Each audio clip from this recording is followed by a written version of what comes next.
Bit of hush for a second because we're just going live. I'll do the intro and then I'll call you all in. It's just setting up. Takes a few seconds. This.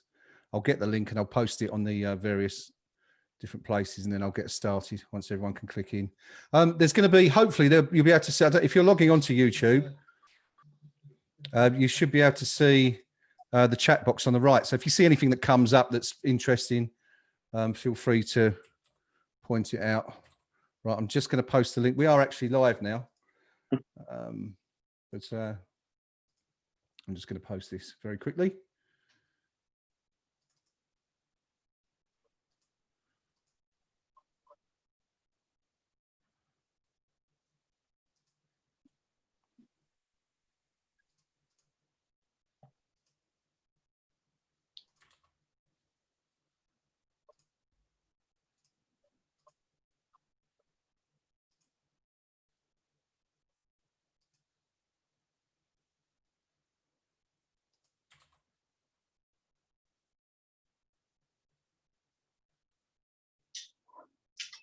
Okay.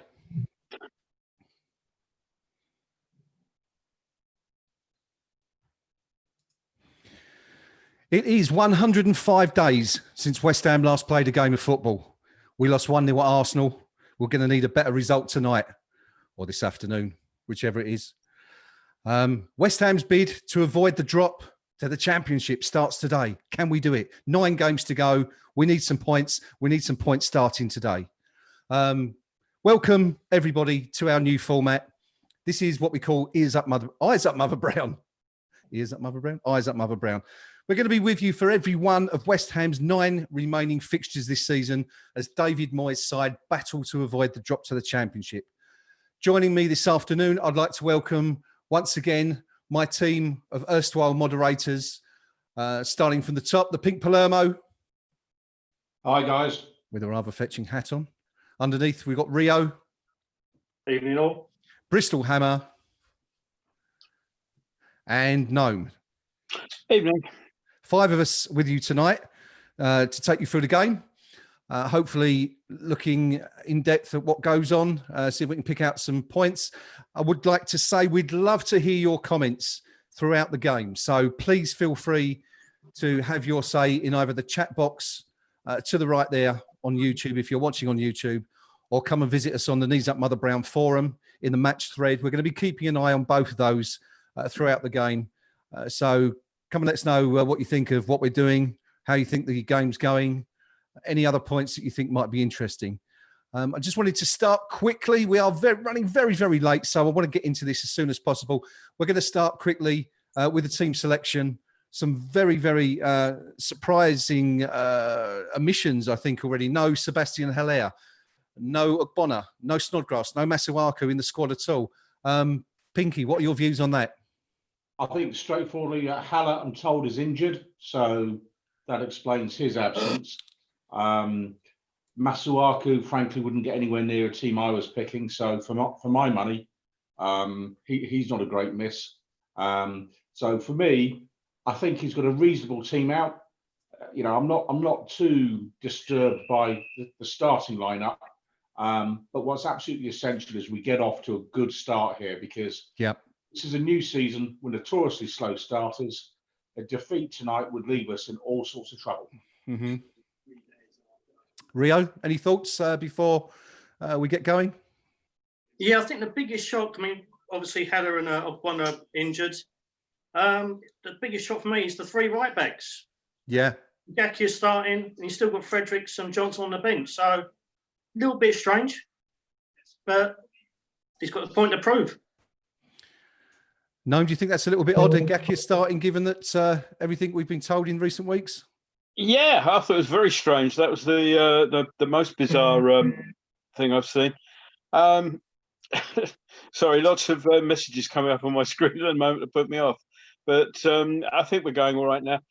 Yeah, Gaki is a very strange one. I can only think that they're still trying to. They still think there's some sort of margin in trying to keep him on board. Rice will obviously, I think, is going to be going into the back rather than in the middle, which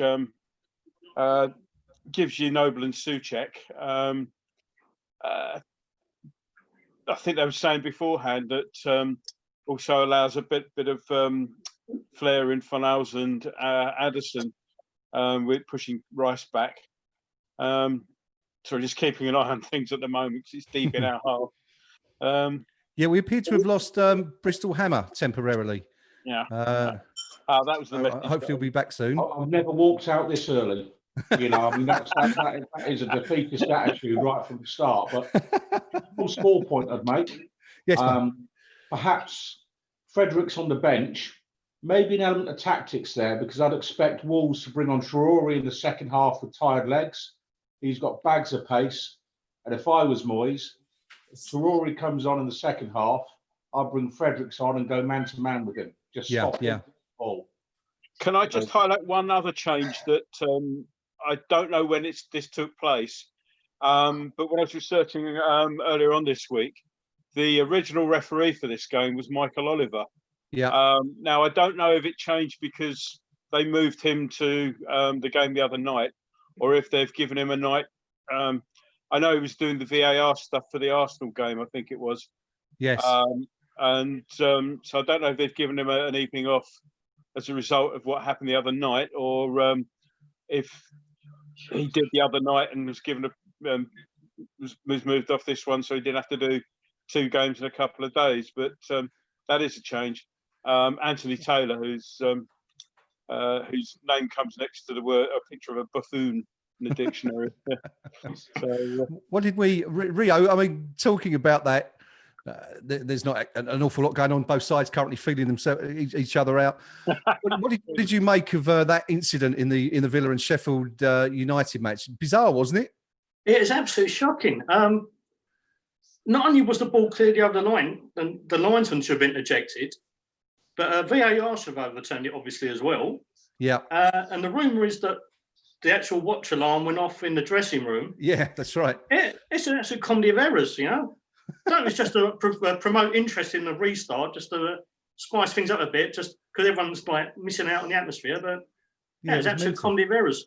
It was absolutely crazy. I mean, I don't think I've ever seen anything like that. Where, I mean, you saw Villa's keeper. He had the ball in his hands, and he was actually behind the goalpost at one point, wasn't it? There was absolutely no question at all that the ball had crossed the line, and just nobody seemed to want to take the ball by the horns and make a decision. Pinky, have you ever seen anything like that before? Well. Sorry. Yeah, he gave a cheeky look round to the linesman and the referee. That's right. Think, have I got away with this one? Yeah. That's it. Pinky, have you ever seen anything like that before?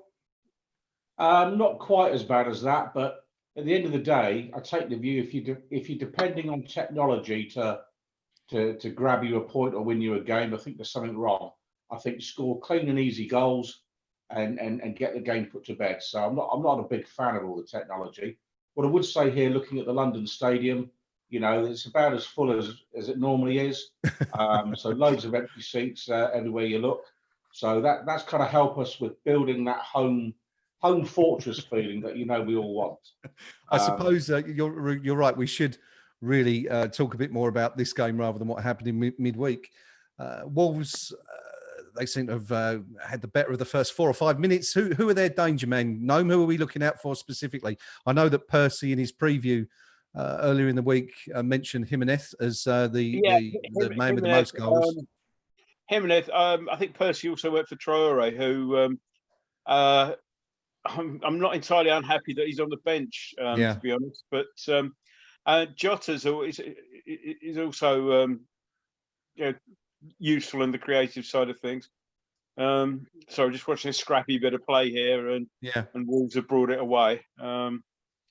But how good was you as a player if you think that's scrappy play, Gnome? I mean, that looks silky passing moves to me. Right? You're setting the bar very high there. 262 goals in adult football, Pinky. That was me. God, but what would I expect for only 2 seasons? Yeah, what a season that was. Rio, anyone that you particularly outlined as someone to watch in this Wolves team? Again, Jota is someone who's really impressed me all season. I think he's a cracking little player. Yeah. But Martino as well. He's had a really good season. Very got tidy on the ball. Yeah. It's They're certainly bringing the game to us, aren't they? Looking at it so far. Yeah, well, I'm thinking I'm actually a few seconds behind you because I'm watching on not watching on a totally legitimate stream. So my clock's just past 6 minutes, so I might be a few seconds behind you guys. So there will be a delayed reaction possibly from this end if anything scores. If anyone Wolves scores, just won a corner. If that's any help. I haven't seen that yet. Wolves are still attacking at the other end of the pitch at the moment. But anyway, I'll leave it to you guys to take the lead on that if anything happens. We are just being joined once again by Bristol Hammer. Hi, Briz. Good to see you back. Nightmare, mate. Nightmare. I'm telling you, everything just crashed. Completely typical West Ham. Good to have you with us. We were just talking about who we think are Wolves' biggest danger men, who we need to look out for. Is there anyone specifically that you think is going to be a problem for us tonight? Aaron Cresswell. Oh, yes. Haven't cleared this corner yet. Yeah, I've got the corner. I'm actually we're at the corner now. What time? What time are you at on your streams there? 7:37 I've got.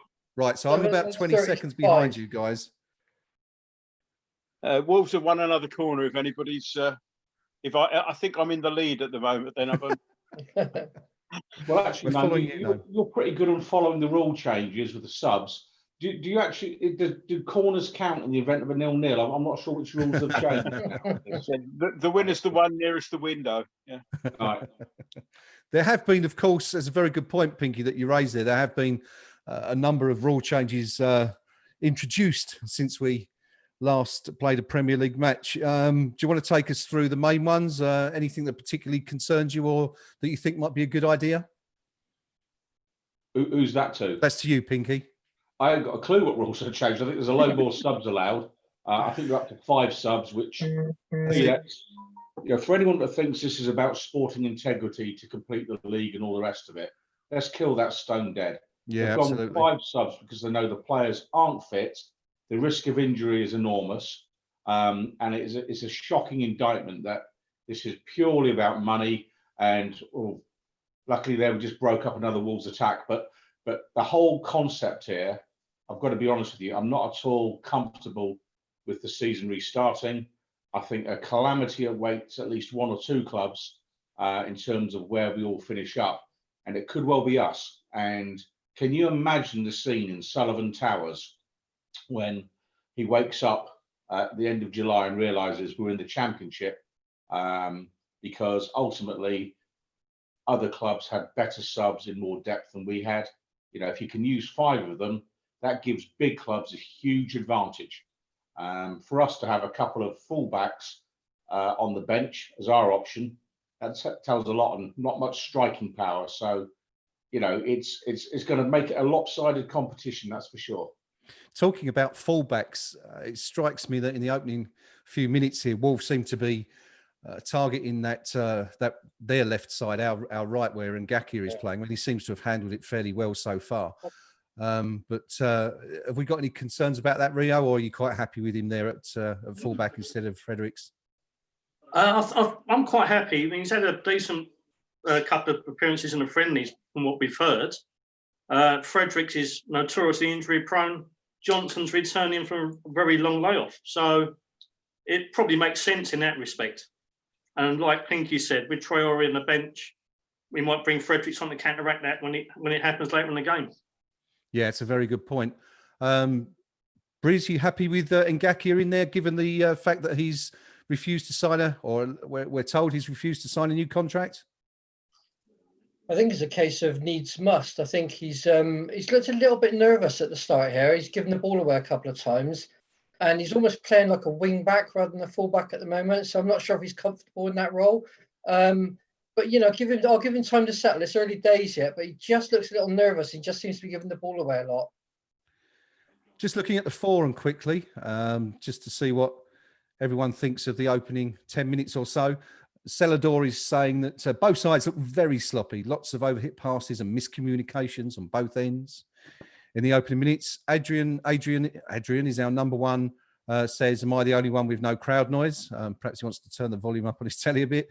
Johnny Burns Boots 5 minutes in, and the commentary turns to Liverpool, their fixtures and how they should win the league. Johnny Burns Boots, you should be listening to us because we haven't mentioned Liverpool once yet. So get yourself on over to YouTube and join us. Ozza says, Wolves look okay. We look particularly crap. And Another corner just for. And good news. Softhammer says the site seems to be working okay. Come on, you irons. So that's a relief. I should just point out quickly that we've increased the capacity on the servers this week to try and cope with what we believe is going to be extra traffic, given the fact that everyone's stuck at home and no one's able to attend the game in person. So that's good news. Just see Wolves having an attack here on the left again. Cresswell's cleared that out. I'm sure you guys have already seen that. But another corner, and Wolves, they seem to be getting on top a little bit, don't they, so far, Rio? Yeah, it's a little bit of a worry. Us defending corners. There's just one coming in now. We've cleared Semi. No, we haven't. Yeah, it's a little bit of a worry. We seem very disjointed. At least they're pass the ball around a little bit better than us. So we've got to try and get our foot in and try and grab possession for at least 2 or 3 minutes, That's not knock 2 on the KUMB Forum says, it's a bold strategy of ours to let them overrun us in midfield. Let's see if that pays off.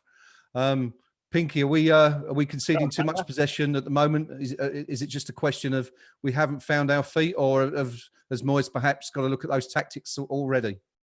No, I wouldn't say that. I mean, I'm reasonably okay with our start. I mean, yes, Wolves have had the better part of it.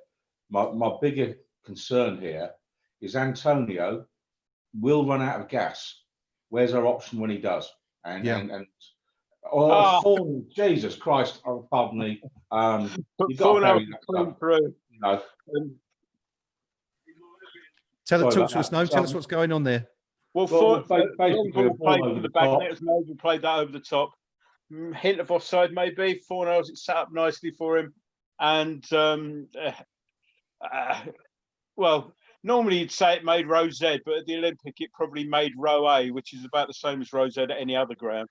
Yeah, I'm just seeing that come through now. It's one of those, I think, that you put down as a marker, isn't it? Hopefully his next one is going to be going in the top corner, but certainly should have done a bit better with that, Briz. Well, I think what you've got there as well is you had Antonio piling through the middle. Yeah. Had Fornals just knocked it square. It would have been 1-0 West Ham, but there you go. At least we were in the right part of the pitch. You can just see in the corner of the screen there, Antonio throwing his head back in, obviously sheer frustration at not being given the ball there. Is he going to be key for us, Rio, do you think, in these remaining few games? Absolutely. He's another one we've got to try and keep fit as much as possible. His bullish attitude and his pace and power, it's a threat to everybody. So we've really got to kind of manage him through these 8 or 9 games that we've got left, if we've got any chance of staying up. Briz, are you a fan of Mikel Antonio? Sometimes he flatters to deceive. He can have a brilliant game where he's at the races all the game and everything's a threat. And other times he's just like a headless chicken. No, you were about to interject there. Yeah, and I just said played Fabianski, did very well with a very dangerous corner from Wolves. Ball's coming back though, we haven't cleared it. But the cross has been overhit, it's gone out for a throw. Fabianski, a very good punch under pressure, I thought there. We spoke on the podcast last week. I'm just seeing that come through. Yeah, it's a real crowd of bodies, isn't it? He's come through. We spoke about Roberto and what a devastating effect that had on the team's progress, kind of going from. And again, there's a shot. I'm just seeing the shot. I'm not quite sure what that was, whether it was a shot or a cross, but it's actually ended up behind where he's put the ball over. That was last week, Greg. Sorry, that was last week. Am I that far behind? But yeah, I mean, Fabianski, Pinky, going to be massive for us, isn't he, in these last few games?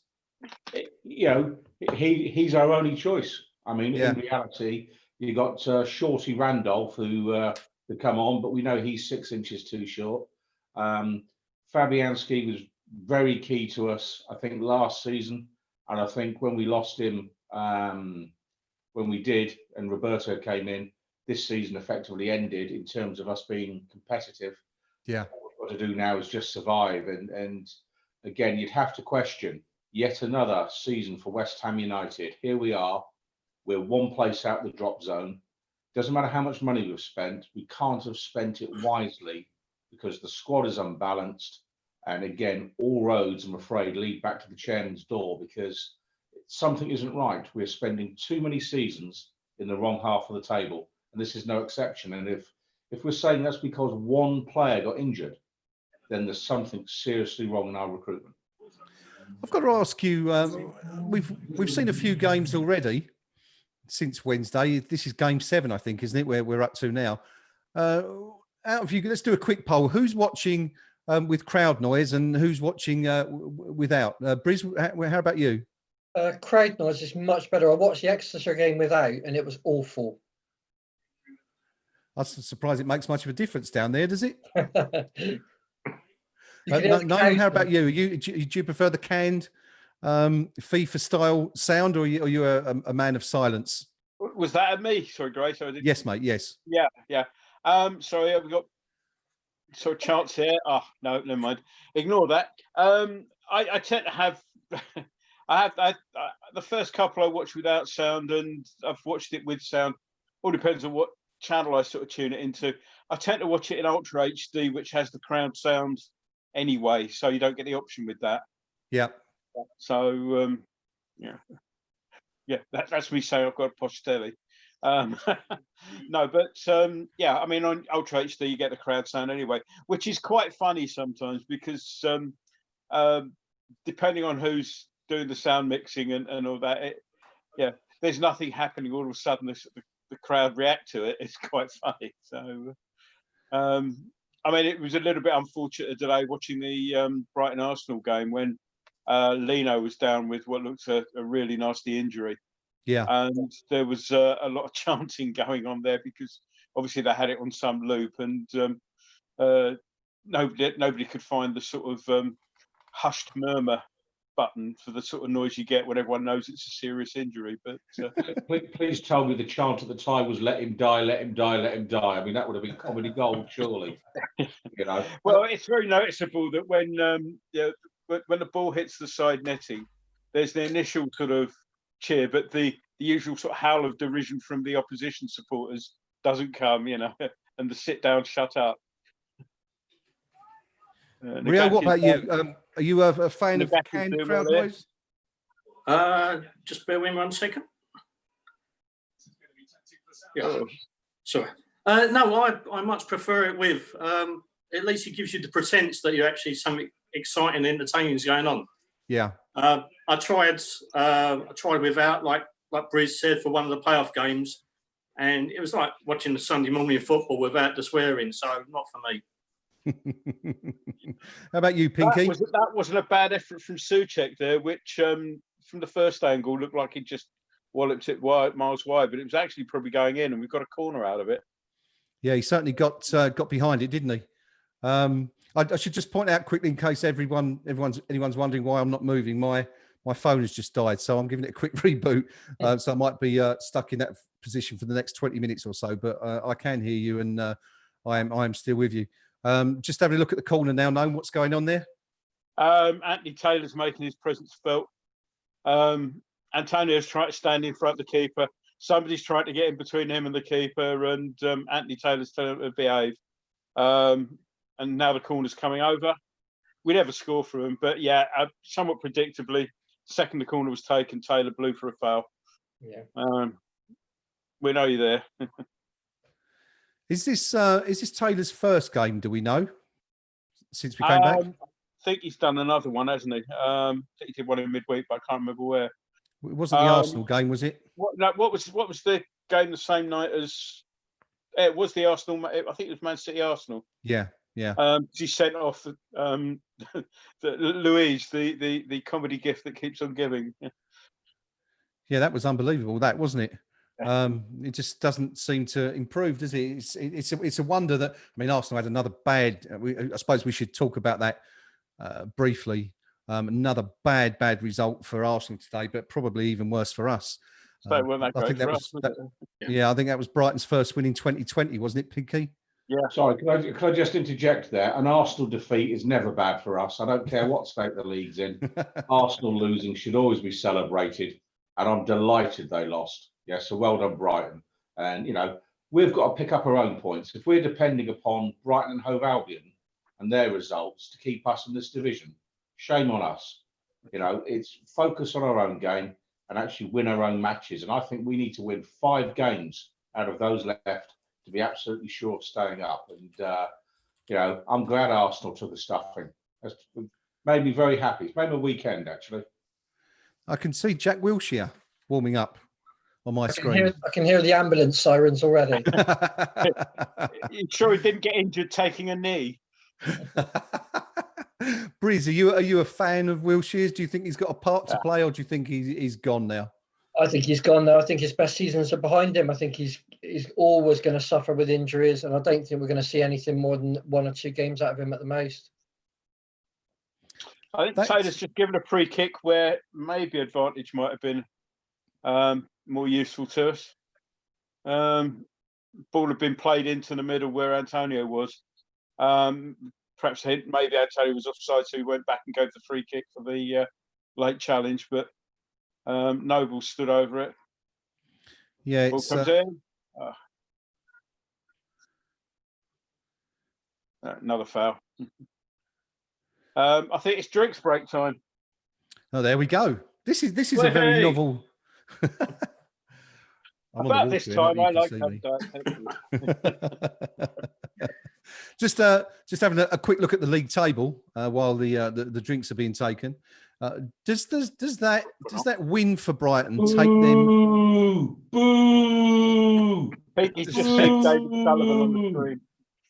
Sorry, David Sullivan's on screen. Blatant advertising for the club shop coming up. Look. Sorry about that, everyone, but I couldn't let it go. Had to be done. I was just going to ask everyone: Does that win for Brighton effectively take them out of the battle for the for relegation? Now they're on 32 points. Oh, there he is. I see. Yeah. Oh, he's got his mask in his hand. Very fetching. Does that take Brighton out of it now? I mean, they're 32 points from 30 games. Realistically, they're probably looking at 6, maybe 7 points required from the next 8. Is it a 5 team race now? Do we think, Rio? I think they're still in it. They've still got a horrendous run coming up next 4 or 5. Yeah. They just played the worst Arsenal side in living memory. So, that's no gauge today. Breeze, what are you thinking about that? Do you think that win is enough to give Brighton hope that they're clear? And I mean, they only really need 2 wins now, don't they? Yeah, I think it's all about confidence. I think at this stage of the season, and especially under these circumstances, I think if you can start getting some momentum, I think that'll carry you away. And I just worry today that if we lose, we're going to start losing confidence, losing momentum, and we'll find ourselves just in trouble without any chance of rescue. Just jumping back into the forum quickly. We've got Payet says, we haven't got the ball down once or started passing yet. And Gakia looks dreadful. It's obviously very early days, but I was hoping for more of a settled start from the team. Neath Iron says he's got a feeling Ngakia could make a costly mistake. All very positive as usual on the match thread. SH says it's good to see that our players are still respecting social distancing rules. None of them have got anywhere near a Wolves player so far, or the ball for that matter. Depressed Hammer says the right back think does the right back think it's another training session? No way is this the same player unless he picks it up. Get Fredericks on sharpish. Hammerman 2004 says, welcome back, West Ham. I don't think that's a positive comment either. Aging Hammer, who is, of course, the forum joker, says, oh, well, if we go a goal down, at least it won't silence the crowd. And Fornals kicked the car, referring to that earlier chance for Fornals. So Pablo should be burying that on target, offside or not. Eastleigh Hammer follows up with a very poor start from us for sure. At least we've had 1 attack so far, making me worried for the rest of this season already. Gnome, did you expect us to start a little bit brighter than we have so far, given everything that Moyes has said? I was hoping for a brighter start than this, but expecting it is probably hope and expectation with West Ham. Always 2 different things, I'm afraid. So I was just watching a ball played straight out into touch that and Gakio would have had to have been another 3 foot taller to have a chance of Are actually you getting up to suggesting head that it. Gaki was quite short? No, this is an important point for me. So I lost a big argument with somebody on this. He's deceptively tall, you know. Well, yeah, but that ball was so poor that he'd have had to have been another 3 foot taller to stand a chance of keeping it in. It was just a dreadful So ball. he needs at least 9 foot. Something around there. Pinky, Yeah. is there anyone that's impressed you so far in this West Ham team in the opening half hour or so? Yeah, Souček, I think, is a player that I think we need to wrap up and bring him in on a permanent move. I just think he's got a bit of physical presence in the middle there that we've lacked. And so I quite like the look of him. Bowen as well, I think is another good signing, and he's done okay so far today. So, you know, I'm not as downbeat as one or two of the guys on the forum are about how we've started. I think you have to make allowance for the fact that players on both sides simply are not fit. And, you know, the danger in this game will be in the last 15, 20 minutes. That's what I think we'll see the goals. So for me, whatever happens, it's the use of the substitutes in the second half that I think will make the difference here. Yeah, that's going to be interesting when each team's. I'm just seeing Antonio burst away down the right here. Gnome's going to tell me it comes to nothing. Yeah. Probably don't need me to tell you that. we had 2 opportunities to get decent crosses in, and neither. Breeze, is it Jared Bowen been a real bright spark since he arrived at the club? But is he not doing his best work at the wrong half of the pitch so far? I think he's struggling to get onto his best position. I think at the moment he's almost trying a little bit too hard.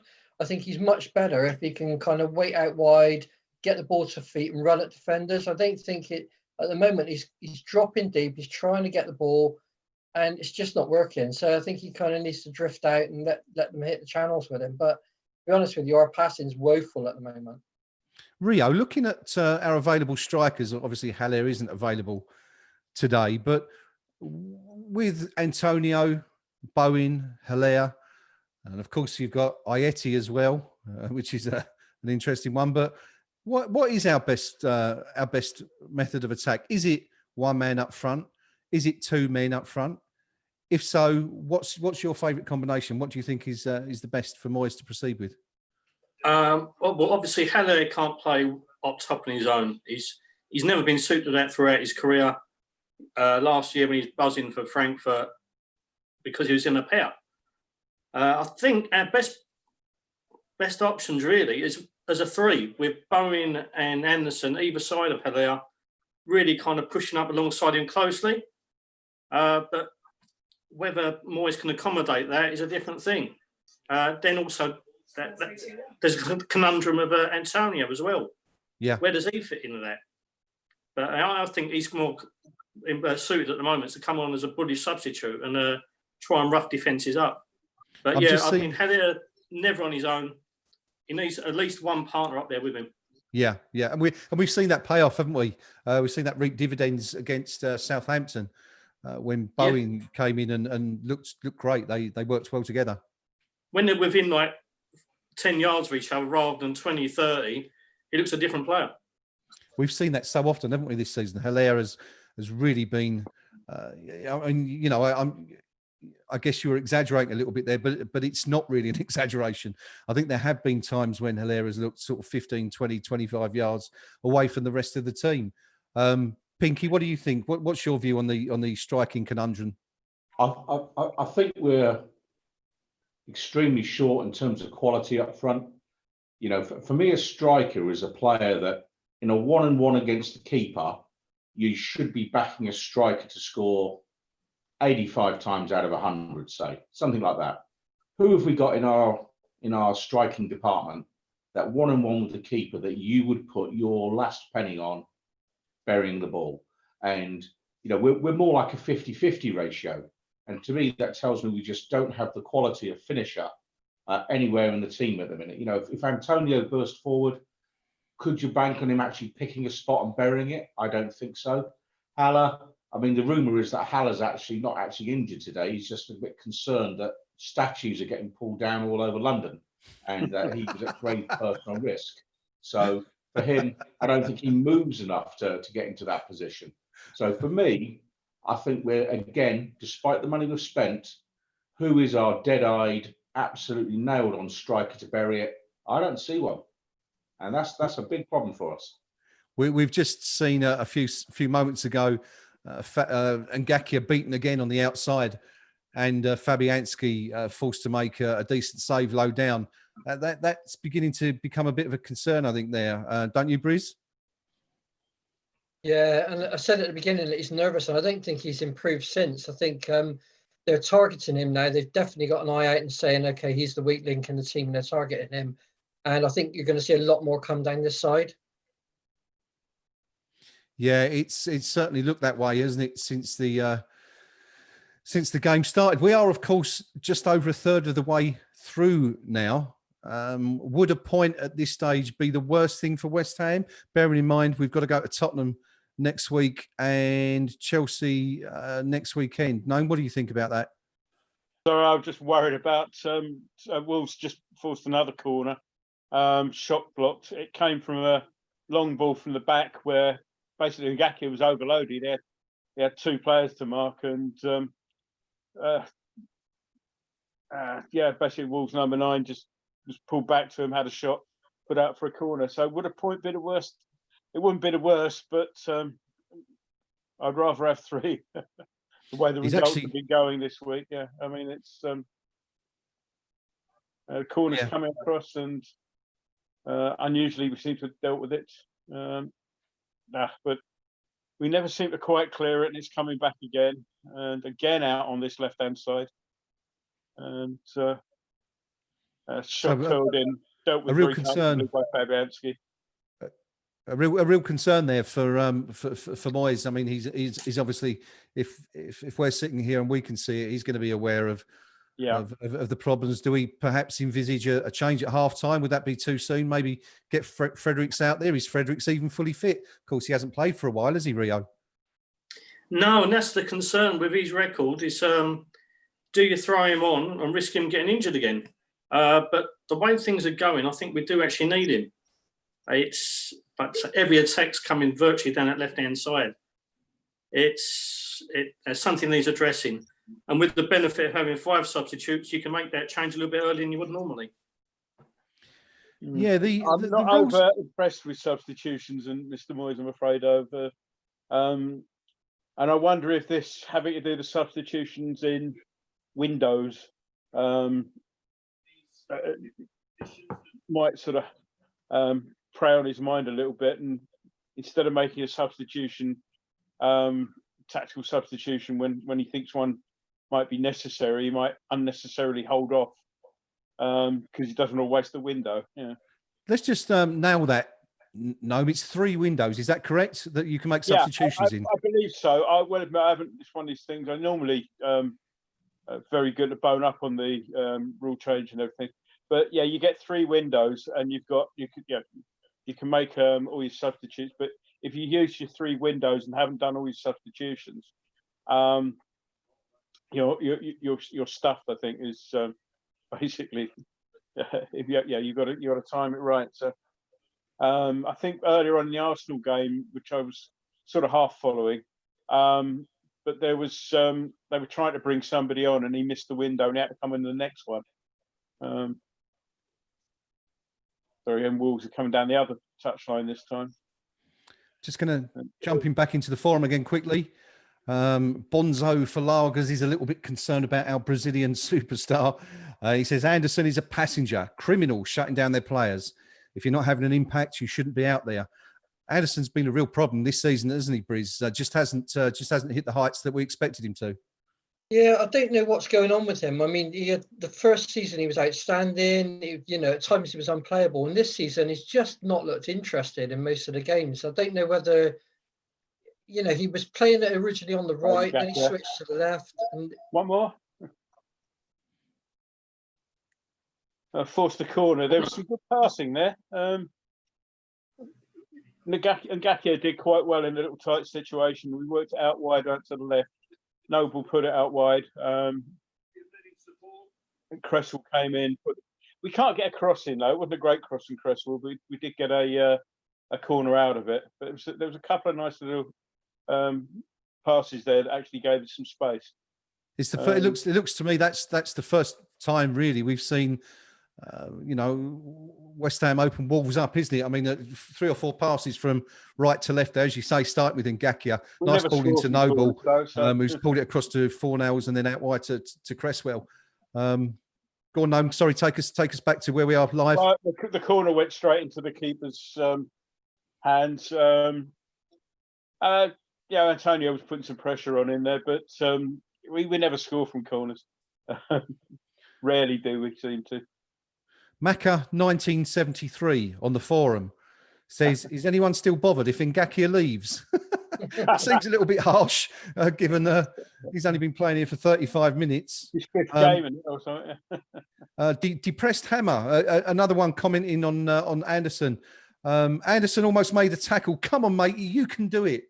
Pinky, are you a fan of Anderson, or do you think it's time we gave him the boot?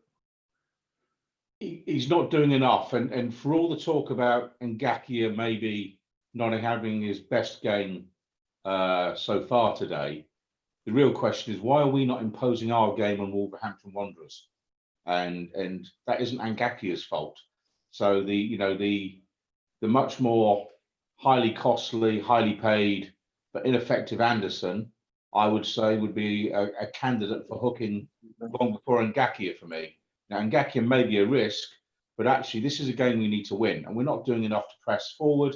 We're not creating enough in the right part of the pitch, and that's Anderson's job. And what's he doing? So, for my money, if a bid came in the summer, I'd shift Anderson all day long. All day long. It's actually it strikes me that a lot of these games, these first games back for everybody, have been quite similar. A sort of lack of real goal scoring opportunities. None of the teams look particularly fit, despite the fact that they've had a few weeks of training together, and they all very, very much resemble training matches in a way. What are your impressions so far, Briz, and what you've seen? Well, I think the best player for us at the moment has been Diop. I think he's been absolutely outstanding at the back, and he's breaking everything up, starting to try and build from the back.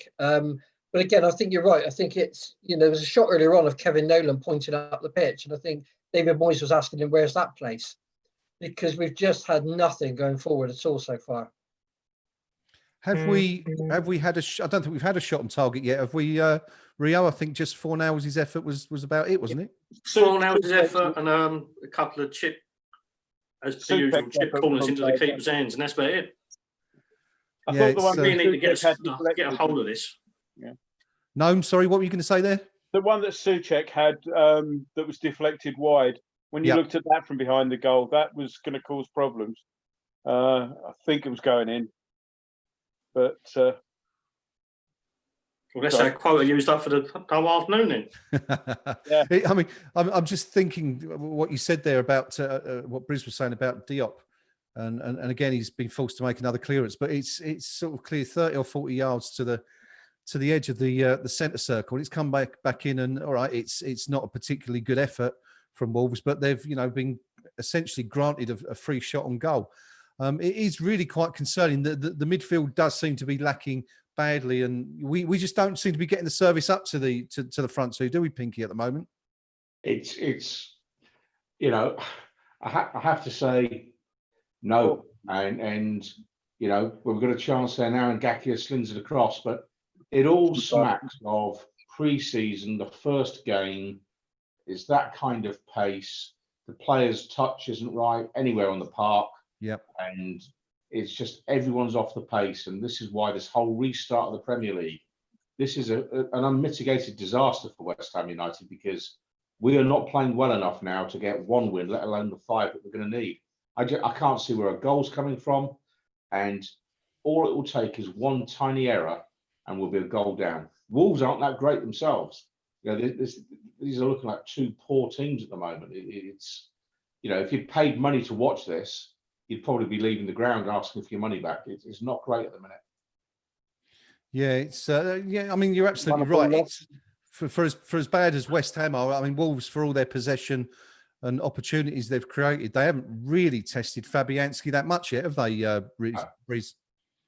No, we've had a couple of long shots in, and you know, again, they've flattered to deceive again. They break well, but when it comes to the final product, they should have done better with a couple of chances. Thankfully for us, they didn't. We're getting close to the half-time mark now.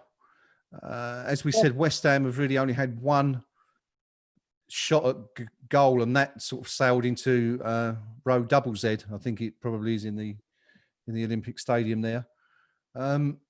What do you do? You're David Moyes, Rio. What do you do at halftime? How do you change it? Who do you bring on? What do you do to change the shape of the team to try and have a positive effect now? I don't think he'll do anything. What he should be doing is reaching for a stiff shot of vodka. And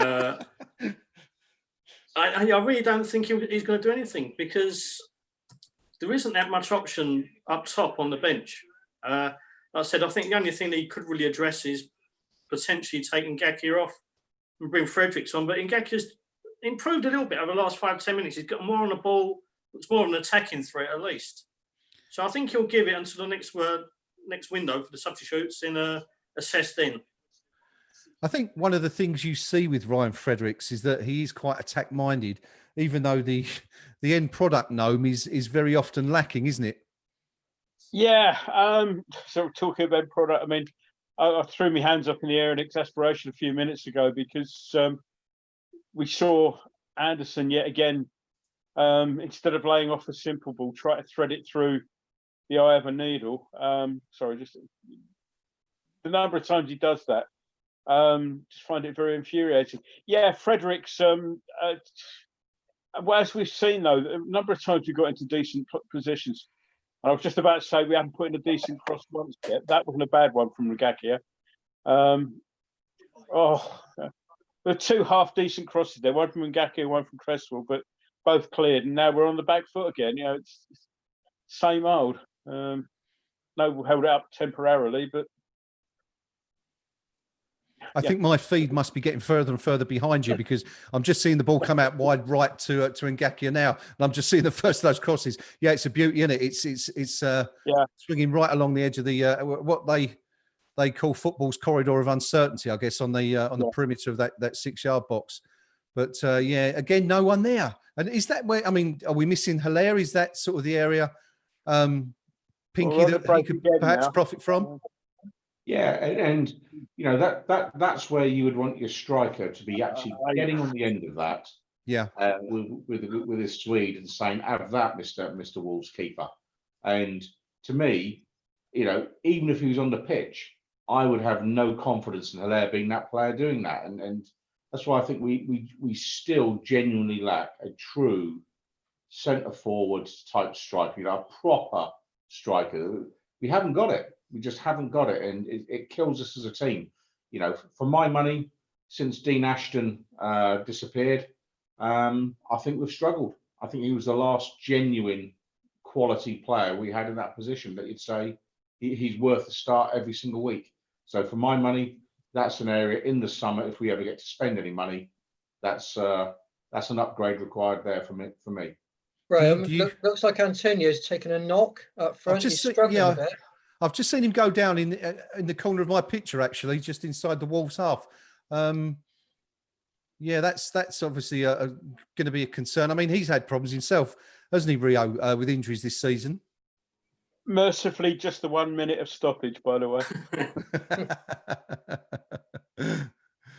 That's good to know. Yeah. Sorry, yeah, no, Breeze, I was Rio. Sorry, I was just going to come back to you on Michail Antonio. I mean, his last 2 or 3 years at West Ham have been like blighted by injury. Yeah, and it always takes him about 5 or 6 weeks to get back into the full flow of things. At the moment, he's our only real physical presence we have up front. So if we do lose him, it's going to be a really, really struggle. It's going to impact us massively for the rest of the season. Pinky, over to you. I'm just saying, you know, I'd hook Anderson now. I've had enough of him now.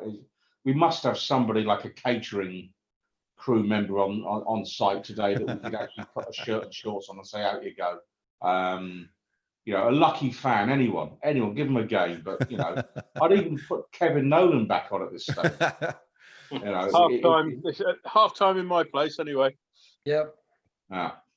What a thoroughly demoralising opening 45 minutes plus one it's been. Just looking at the forum, and it doesn't seem we're alone in reaching that conclusion. Our captain's actually getting it from some quarters. Hammers SK saying that nobody's so far off defensively. Is not within 20 yards of his man most of this half, which seems a little bit harsh. It's our shape. It's our shape, Graham. He needs to. I think for me, if it was half time, I'm looking at it and saying we've done nothing. I'd bring Balbuena on, push Rice up, and give him a little bit more of we'll narrow the gap a little bit and give him a little bit more to aim for, so we don't have these high balls up into midfield.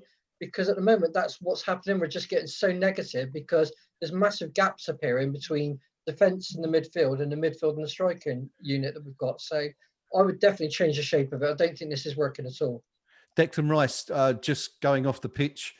They're looking rather dejected, almost as if we're losing. So I just by body language alone, I'm getting the feeling that he'd totally agree with what you're saying there, Briz. But we've certainly lacked his enthusiasm and movement in the centre of the park there. It's funny kind of looking at this, you know, there's some players you might not even realise they're out there. I mean, Pinky's touched on Anderson, and that's obviously a valid shout. But you know, as our friend Hammers SK mentions on the forum there, Noble just seems like a little bit of a fish out of water. Perhaps he's, I mean, it's an easy charge to make when somebody's 33, but perhaps his age is catching up with him a little bit. Do we think, Rio, that Noble is finished at the top level, or is this just, you know, I mean, we have this argument every summer, don't we? Yeah, definitely. It should be his last hurrah, but he's the heartbeat of the club, unfortunately, still. And who are we going to replace him with? Yeah. The age-old question. We're going to bring someone in every year to replace Noble and like ease him into the kind of the backroom staff. It never happens. And we do always look at Poroswine when he's not playing. Jumping back into the forum briefly, Macca 1973 says, it has to be said, we are dreadful. Look like a team of strangers out there, absolute relegation fodder. And Ozza agreeing with you, Pinky, saying that Anderson, for all his talent and ability and price, is by far the worst performer out there. Yeah, and I think, you know, looking at Rice trudging off there at half time. Yeah. You know, what price him actually saying to the chairman, when the bid comes in, don't reject it too hastily, because, you know, he's looking at that now and he's looking at players around him. He must be thinking, you know, this chairman is not going to spend the money to build this club to the level that Declan Rice might want. Yeah. And, you know, he could well be thinking that he's got a better chance of winning some silverware elsewhere. And on the first half showing, who could blame him if he was thinking that? That was pretty poor from West Ham in that. And, you know, Felipe Anderson, I'm sorry, but you're the star of the team. You're the gate money. You're the one was supposed to be actually saying, you know, here's our £30 or £40. Excite me. Yeah. And he's done nothing. He's done absolutely nothing. It's, you know, Moyes needs to get hold of him at half time and say, wake up, son. You know, there's 60,000 empty seats here, desperate to see you do something. You know, it's shocking stuff from him so far. Yeah, I just want to say quickly hello to the guys on the YouTube chat. Himanshu Bosal, who made our first few comments on there. So welcome to you. Mohammed Beast 21, who will win. Well, it's not looking good for us so far. Dylan Reese Koshan and Marcus O'Donnell, welcome one and all to chat, our YouTube chat on this very first Ears Up, Eyes Up. Why do I keep saying Ears Up, Mother Brown? Eyes Up, Mother Brown. It's not hard to remember. It's a four-letter word. Terrible. Just want to have a quick look at the bench. We were saying that we're quite limited for options there, and you know, looking past Randolph, who, quite frankly, I'm not sure why we took him back anyway. But you know, we've got young Ben Johnson on the bench, Fabian Balbuena, who obviously Briz touched upon a moment ago. Fredericks, of course, we've spoken about him for the opening 45 minutes. It looks pretty nailed on that he's going to be making an appearance at some point in the second half. Then we have, I suppose, you're talking about Anderson. We have got a little bit of depth there, haven't we, in the midfield? I mean, Wilshere, we know about his injury problems, but we know he can perform. We haven't seen it yet. But we've also got, you've got Yarmolenko there, who went through a little bit of a purple patch at the start of the season, didn't he, Gnome? Is he perhaps a possibility to come on and light things up a bit? It's a possibility. I mean, he's had a long while out. I mean, again, even longer than Fredericks. I mean, he had that start of the season where, and that was coming back after a long injury, and then, pretty much immediately went off again. So I kind of quite like Yarmolenko, but obviously, we don't get to see him every week in training, every day in training, and know how sharp or otherwise he actually is. But still, I mean, he's obviously done some sort of impressing. He's there ahead of one or two others that you might have seen on the bench. Yeah. But I'm just catching up on other people's views of this, because obviously we can take a slightly jaundiced view of things, being the cynics that we are. But the headline on the BBC is West Ham and Wolves struggle to create, and I think that's a pretty good summing up. Wolves have probably managed a little bit more creatively than we have, in that they've obviously targeted Ngakia, but I think we're quite thankful that they can't really shoot, because everything's been sort of back pass practice for Fabianski so far. Moving on there, Gnome, to, I mean, a year or two ago, Manuel Lanzini would have been an absolute nailed-on starter in any West Ham team. But, following the injury, just doesn't seem to have recaptured any of that form. Rio, do you think he's someone who could come in and perhaps change things for us in the second half? Well, I'd love to think so, but judging by his performances ever since that injury, he just looks like a shadow of his former self. Yeah. And I don't see any kind of inkling of him even recapturing half of that.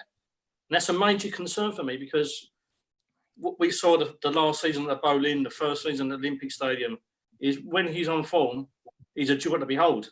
But he just doesn't look anywhere near the player he used to be. He's lost all confidence. He's just lost everything. And it's a shocking decline, really, for such a talented player. And it's the sort of thing we see at West Ham so often, isn't it? Yeah, definitely. It's once every 18 months we get one of these. Yeah. It always happens. Breeze, looking at Pinky referred to our lack of options up front earlier on in the half. We have got, looking at the subs bench, we've got Albion Ayeti or Zonde Silva to choose from. Do either of those two fill you with any hope that they could come in and snatch all 3 points for us? Well, I'm actually thinking more of having Yarmolenko up front. He has played as a striker on a number of occasions for various other clubs. I think he's got a good eye for goal and a very powerful shot. I'd much rather see him playing up front than I would see some, I think Ayeti, I don't think has had much of a chance to show anything, but when the times he has been on, he's not looked at the races. And, and Silva, again, I'm just not convinced. I think Yarmolenko is a really good shout to go up front. I'm surprised that he's not got the shout ahead of Anderson. I think he's much more industrious, but, I'm not picking a team. Yeah, I mean, Ayeti, we've only seen him very, very briefly. I mean, I think we paid £8 million for him, didn't we, last summer? Yeah. And we just have, I think we saw him, was it at Oxford he played first, wasn't it? When in that horrendous League Cup game when we got smashed 4-0, and he was a bit like a fish out of water then, Pinky. Is that another £8 million to coin a phrase, spaffed up the wall? Yeah, I think that's a fair assessment. I have more chance of scoring for West Ham United than he has, frankly. And in terms of today's game, the options on the bench, I'd actually be scouring the corporate lounges right now, checking to see if Ian Pearce is working them today. because I'd stick a shirt and some boots on him and say, go up top for us today. We're as bad as that, we're as limited as that. We could end up having to resort to the old centre half playing as a centre forward for the last quarter of an hour here today. It is the paucity of genuine options for the manager. Again, this is shocking because for us, they've just had 105 days off. So 105 days for everyone to get over an injury. And yet we're looking at a Yeti as an option now, who, for my money, just isn't anywhere near good enough. But the manager has no other choices because one player is out injured. Yep. How is that a competitive squad for this league? It's nonsense. It's absolute nonsense that David Moyes does not have any options, legitimate options for the striker role. It's for a club that's got what, the 7th highest income in the world, something like that, is unfathomable how our squad composition could lack 2 genuine top draw strikers. I just can't understand it. It's very, very poor recruitment over many years. And we're in bang trouble here. If Wolves get a goal, and if you look at this now, we all know the game changer for the Wolves manager is Traore. We know he's going to come on at some stage. Yep. Our manager does not have a game changer. And when you can use 5 subs, but actually there's pointless using any of them, that kind of tells you the story. Disregarding the fact that we might not have a particularly strong bench out there today, do we as a team have faith in Moyes to use what he does have effectively? Breeze, are you a fan of Moyes? Are you, have you? No. Do you think no fan of Moyes whatsoever? I think he's wrong. I think taking him back after such a poor campaign that he had for us the last time, I think he's a really negative manager. I don't think he's really got a clue of how to put a team out that is actually ambitious. I think he was, Hobson's choice at the end. Yes. In terms of getting somebody in. For me, it just doesn't give me the impression that he knows anything other than the way he's playing at the moment, which is ultra defensive, counter attack. I just got no faith in the bloke. Gnome, what do you think about Moyes? Can he be trusted to take the club forward in the next year or two, assuming we remain in the Premier League? That is. Yeah. I'm not a fan. He's a lovely guy. Don't get me wrong. I just don't think he's right for what most West Ham supporters want their club to be. I said this right at the start when he came first time along. I'm not. I wasn't over enamored with him coming there.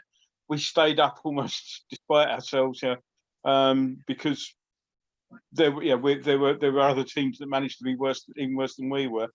The reason he's back in now is that he's not Pellegrini, and Pellegrini came with a certain reputation and basically didn't really live up to it. And so they've gone, let's go back to what, they've said, we stayed up last time, let's go back to what we had before. And I don't think it's right for the club. And I don't mean this in any way, shape or form personally against him. I'm not going to be abusive about him. I think he's a decent, honest guy. And it just makes me wonder what he's doing with dealing with our 2 owners. But no, and the other thing that worries me quite apart from is the general way that he likes to play. I get worried with substitutions, and I mentioned earlier on we got this window thing to compare to handle as well, and a number of times where he's made a substitution to try and hold on to a point, and it's proved costly because it's changed the whole mindset of the team. When we did have any attacking intent, it turned it into no attacking intent at all, and we end up conceding a late goal. It's happened a number of times, and it's the substitution that's done it. We talk about impact substitutions, but they're sometimes not in the way that we want them to be. Teams are now coming out, by the way, at my end anyway. Excellent, excellent. We managed to get through half time without any embarrassing silences or pauses, which is particularly good. No, before we crack on, maybe the silences would have been better. Listen, before we crack on with the second half, I've got to ask, who is that behind you on the stairs there? You've got a couple of friends with you. Yeah. My lovely girlfriend said, "Oh, you should put the gnomes on the stairs." So somebody posted up on the Facebook page earlier on. There's the latest West Ham gnome, and said something like, "Graham, should we get one of these for your assistant?" I saw that. I put a comment into the effect that, do you know how many of that sort of thing has been bought for me over the years? Everybody sort of. So I've got an England one and a West Ham one up there, but there are dozens about the place that people have bought over the years. I've got one on my bookshelf over there. I think you might have to take them down and change them because they don't seem to have brought us a lot of luck so far in this particular game. No. If I change them, that might change the luck to bad luck. We're not losing. So well, that's true. Could be worse. Could definitely be worse. Pinky, yes. What are your thoughts quickly on David Moyes? Well, nice guy and all that, but at the end of the day, I think our club's problems go much deeper than the manager and much higher than the manager. And it's just the thought process. You know, he seemed to be David Sullivan's best idea of when we were looking to appoint a manager again. At the same time, Everton Football Club were appointing Carlo Ancelotti. So Ancelotti was available at the same time as David Moyes when we were both looking for managers. One paid £11 million to get a top drawer manager who's done a great job so far at Everton. We've got David Moyes, who is never going to have the backing of probably half our support, and therefore he's on a loser's errand no matter what he does. And for me, again, it's the chairman. The single most important decision he can make for our football club is get the right manager. And time after time, he gets the wrong guy. And for me, Moyes, he's okay, but he's not going to inspire and he's not going to unite. And for that reason alone, he'll be on borrowed time from day one. We are, of course, sorry, Pinky, I'd say we are, of course, underway again. The second half has just kicked off. Rio, do you just want to have a few words on Moyes? I don't think I've asked you yet. What do you think? Is everyone seems to be quite unanimously agreed that he's not the man for us. Is that something you feel?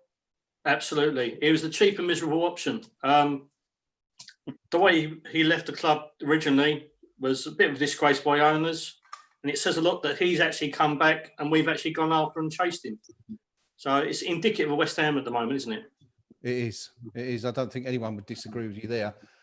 So a resounding no for David Moyes so far, which isn't particularly good, given that he's the man that is charged with keeping us in this division. I'm back now, by the way, to a moving. You were so mobile that you were going to be pulled down by protesters. Yeah, I've been channeling Anderson for the last 20 minutes of the first half there by not actually moving. But anyway, we are back underway. Gnome, can you? Where are you? Gnome, you seem to be ahead of everybody. What time are you seeing at the moment? 47, 13, 15, 16. Okay, so I'm about 20 seconds behind you, so that's not so bad. It's a bit closer than we were. There are no personnel changes on either side, and we've got a throw-in on the left, which, as is our what with throw-ins, we kind of gave away pretty much immediately.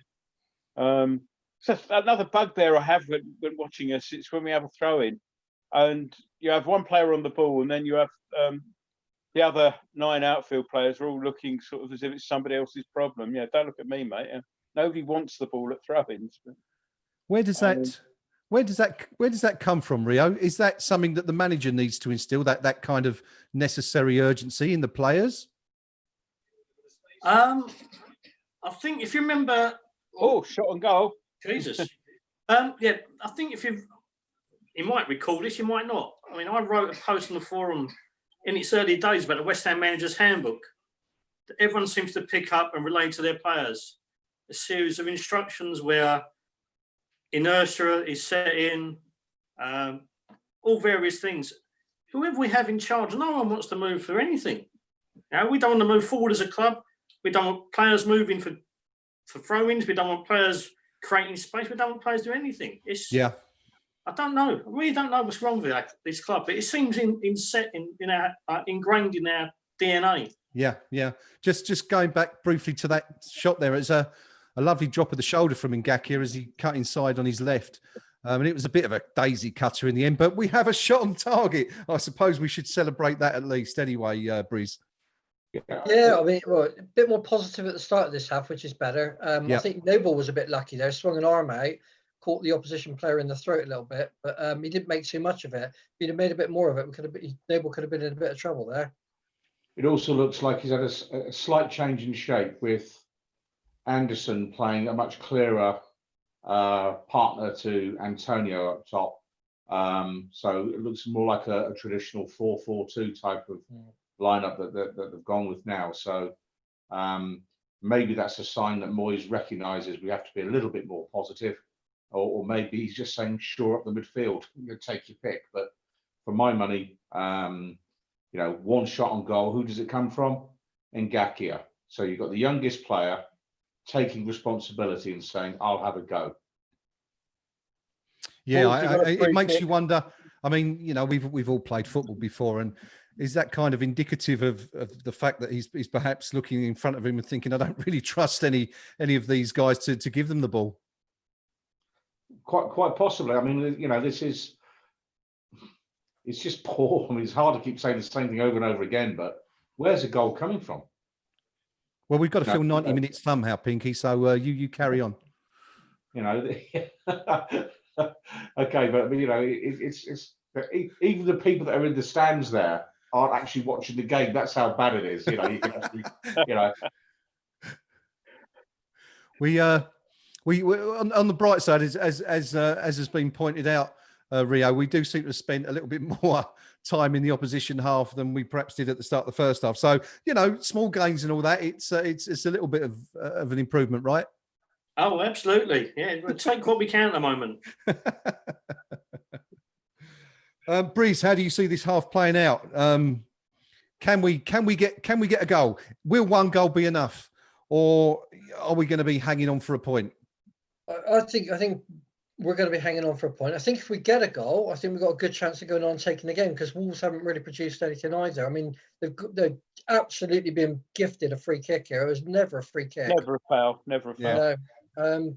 But it's in dangerous territory. But I think if we can get a goal, I think we've got a good chance of hanging on. Yeah. But I think most likely result is going to be a draw. And where's that goal going to come from, do you think? Difficult. I think it's just going to be a fortuitous shot from outside the box that kind of ends up anywhere and trickles in the bottom corner. But we just have a real lack of quality up front. I think Pinky's hitting the nail right on the head there. Gnome, talk us through this free kick, please. Well, it's already happened. It came in, we sort of cleared it. We're now on the break, and but it's been cut out, and they're coming back at us again. It wasn't a free kick. It was, Ngakia went to put the ball out, and I'm not sure who the player was. Was it Jimenez? Can't remember, but basically. Almost swung into him a little bit and then went down, and Ngakia didn't even know he was there, and then to actually be given a free kick for that was terrible. So anyway, we have the ball slightly into Wolves territory now.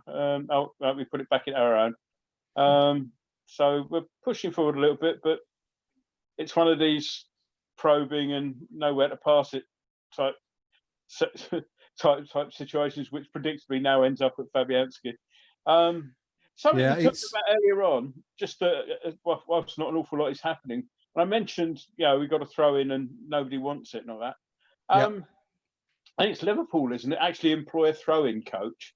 Yes, yes, they do. Yeah, I mean, yeah, that would be a revelation for us. Yeah, it's just. I've been saying this. I mean, the people I used to sit next to before we moved to the ground, it was always, oh look, it's somebody else's problem. You know, that was always the every time we got a throw in, that was always the phrase that came up. And Ngakia plays the ball in, and it's a poor ball again. was just going to say there, we are, I think probably for the first time in the game, we've strung together sort of 10, 15 passes and in the opposition half. So, we're talking about small gains and all that. Rio, something else to get a little bit, I mean, we're talking about getting excited by 15 passes now. We're sort of 30 yards from goal. Is this what we've come to? But I suppose, every little bit is a positive at the moment, isn't it? Yeah, absolutely. We just got to try and get more of our creative players in the game a little bit more. Fornells hasn't been involved a lot. Obviously, we've discussed Anderson. He seems to be a little bit more in the game at the minute. But we need to get them two involved and get that creativity flowing. Yeah, I just see Wolves have just had a little break there, and it's an interesting one. I think one thing we've seen a couple of times, although he's been excellent so far, Diop does occasionally get beaten for pace a little bit in the middle there, and the ball's sort of come across. It's taken a deflection. I think Ngakia put a boot out and stopped the ball being rolled into the centre. But if it had gone centrally, then Diop was, just seen it on the replay now, but Diop would have been beaten there. Have we got any concerns? I mean, we've seen him linked with Tottenham, I think, quite extensively in recent months. But anyone got any concerns with Diop, or do we think he could really push on to be, a really top-class international defender, Pinky? Concerns? If he's linked with Tottenham, my only concern would be that he wouldn't actually go. I think we have a habit of overrating some of our players after 2 or 3 good games. Yep. To join us, and for my money, he still lacks authority for me in terms of his decision making. There's numerous occasions where he'll come charging out of the back line. He'll leave a great big hole behind him, which top draw players will exploit. So for me, he's not the finished article or anything like it. I'd persevere with him, but any thoughts that we would get huge transfer money for him, falls strictly into the category of, well, Leicester got 80 million for Harry Maguire, so we'd probably get 50 million for Balbuena at that rate. But it's that kind of thing. It's the players all have overinflated valuations which aren't supported by performances on the pitch. I mean, he's no Alvin Martin, is he? Let's put it that way. He's no Terry Fenwick at the moment, but looking at that. But I just want to go back to what we've just seen a moment ago there. We saw a little break on the right. And I think that'd be a yellow ref, I think. Go on, Gnome, take it on. Yeah, just a little breakthrough that was stopped, and yellow for let's see. Yeah, Anderson was getting away. It was a snide little trip by the Wolves number 28, a chap called Black Lives Matter by the looks of things. And it's Moutinho. Oh yes, just seen it. Yeah, little snidey little trip, and deserved yellow there. Taylor, no qualms about pulling his card up there. Just interesting. It is quite difficult. We haven't really chosen the best game to go live with first. I think here with the fact that the names are missing from the shirts at the moment, and it's quite difficult to differentiate one Wolves player from another. Seeing as Percy mentioned earlier in the week that nearly all of them are Portuguese anyway. Yeah.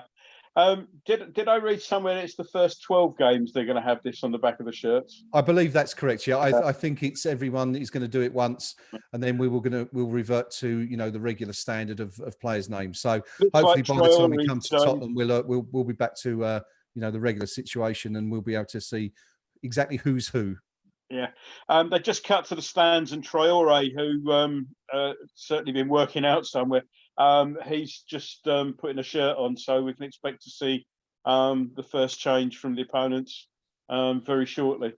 Yeah, I'm looking. I've been watching for the last couple of minutes actually to see if there's any. The camera panned to him a couple of minutes ago before when he was on the touchline, and there doesn't seem to be any immediate reaction from Moyes yet in terms of getting someone on to counteract that.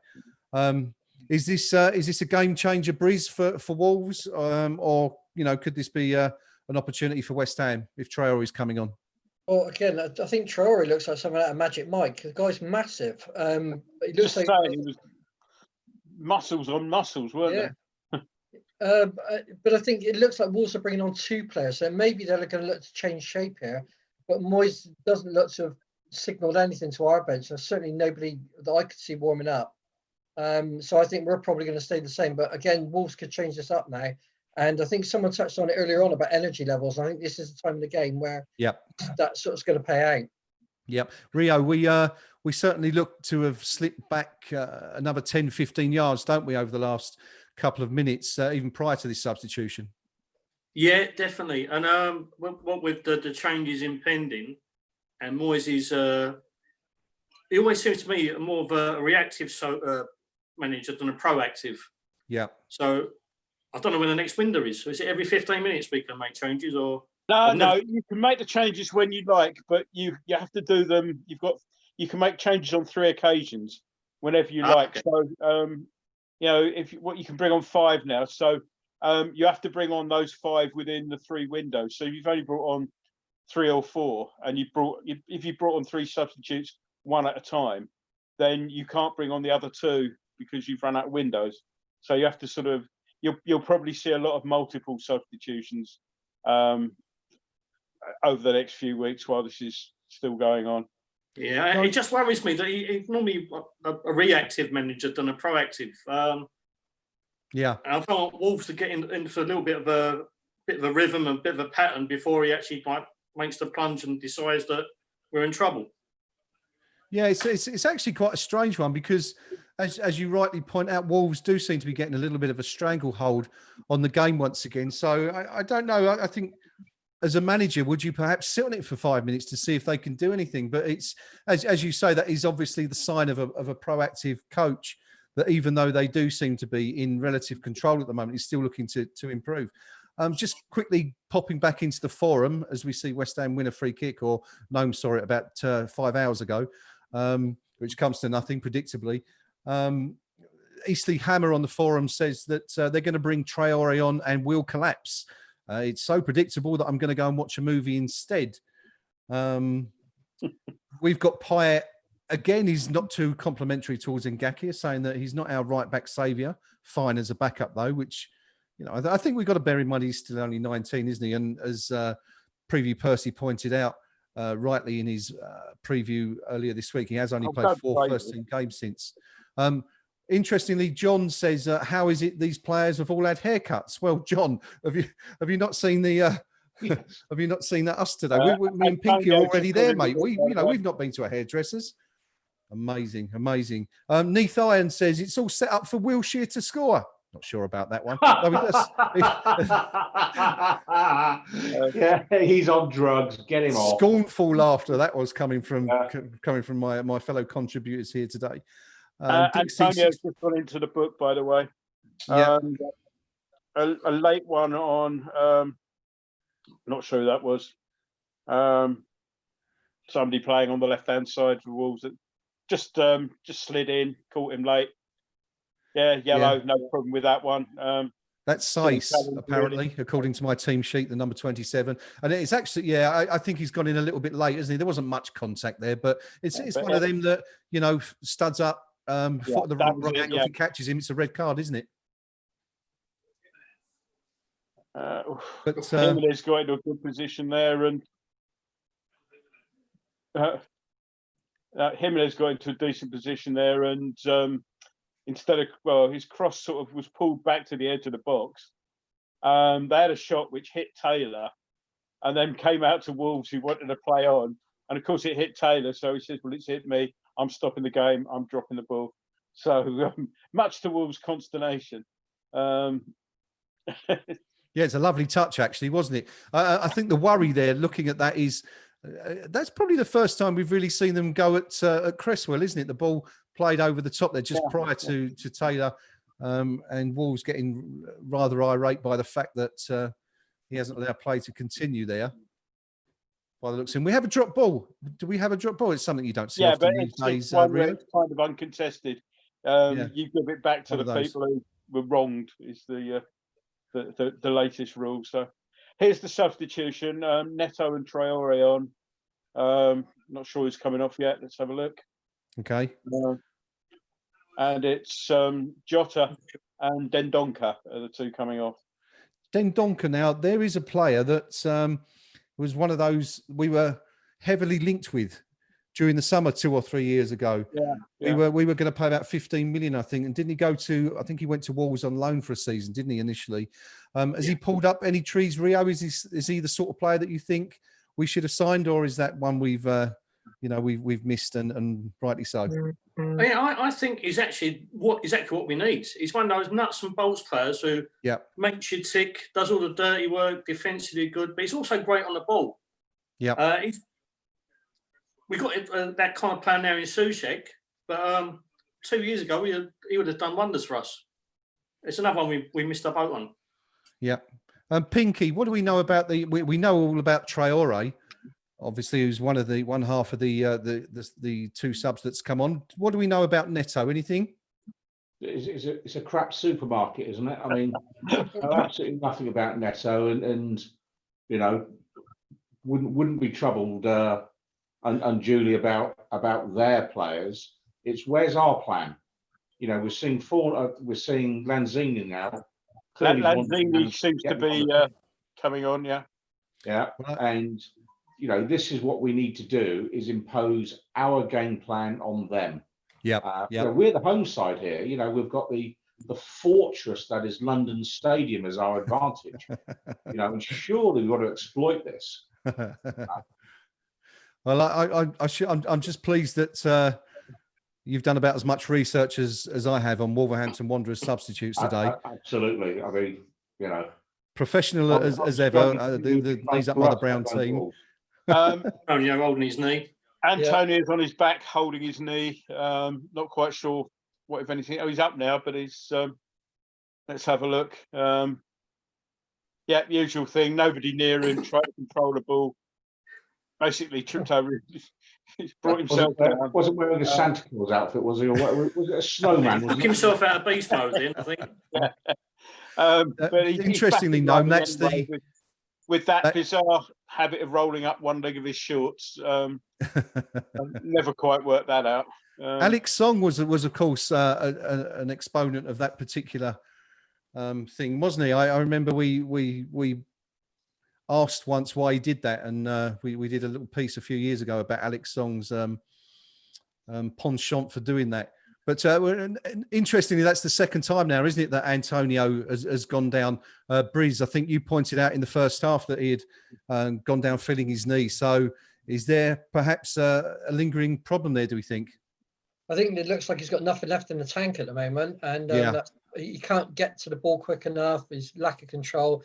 It looks like he's done, to be honest, for this game. I think, you know, whether it's a bit of lack of fitness or whether his knee is genuinely playing him up.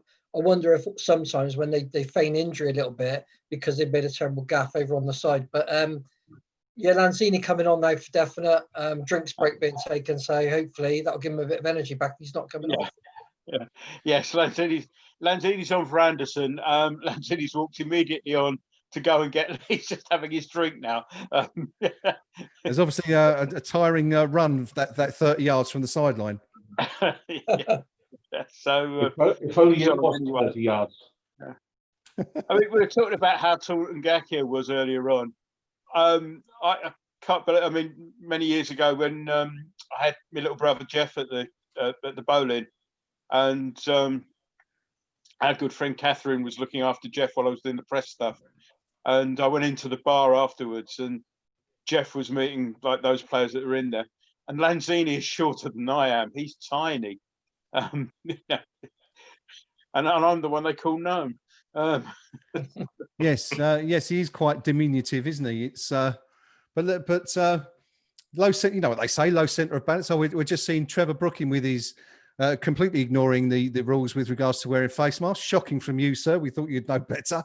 With his mask just cocked loosely over one ear there, and he's having a little scratch. My absolute hero, of course, Sir Trevor Brooking. Been very lucky to interview him a couple of times in the past. I won't bore everyone with my Trevor story, but one of the true gentlemen of the club. And boy, oh boy, could we do with a Trevor Brooking today, Pinky?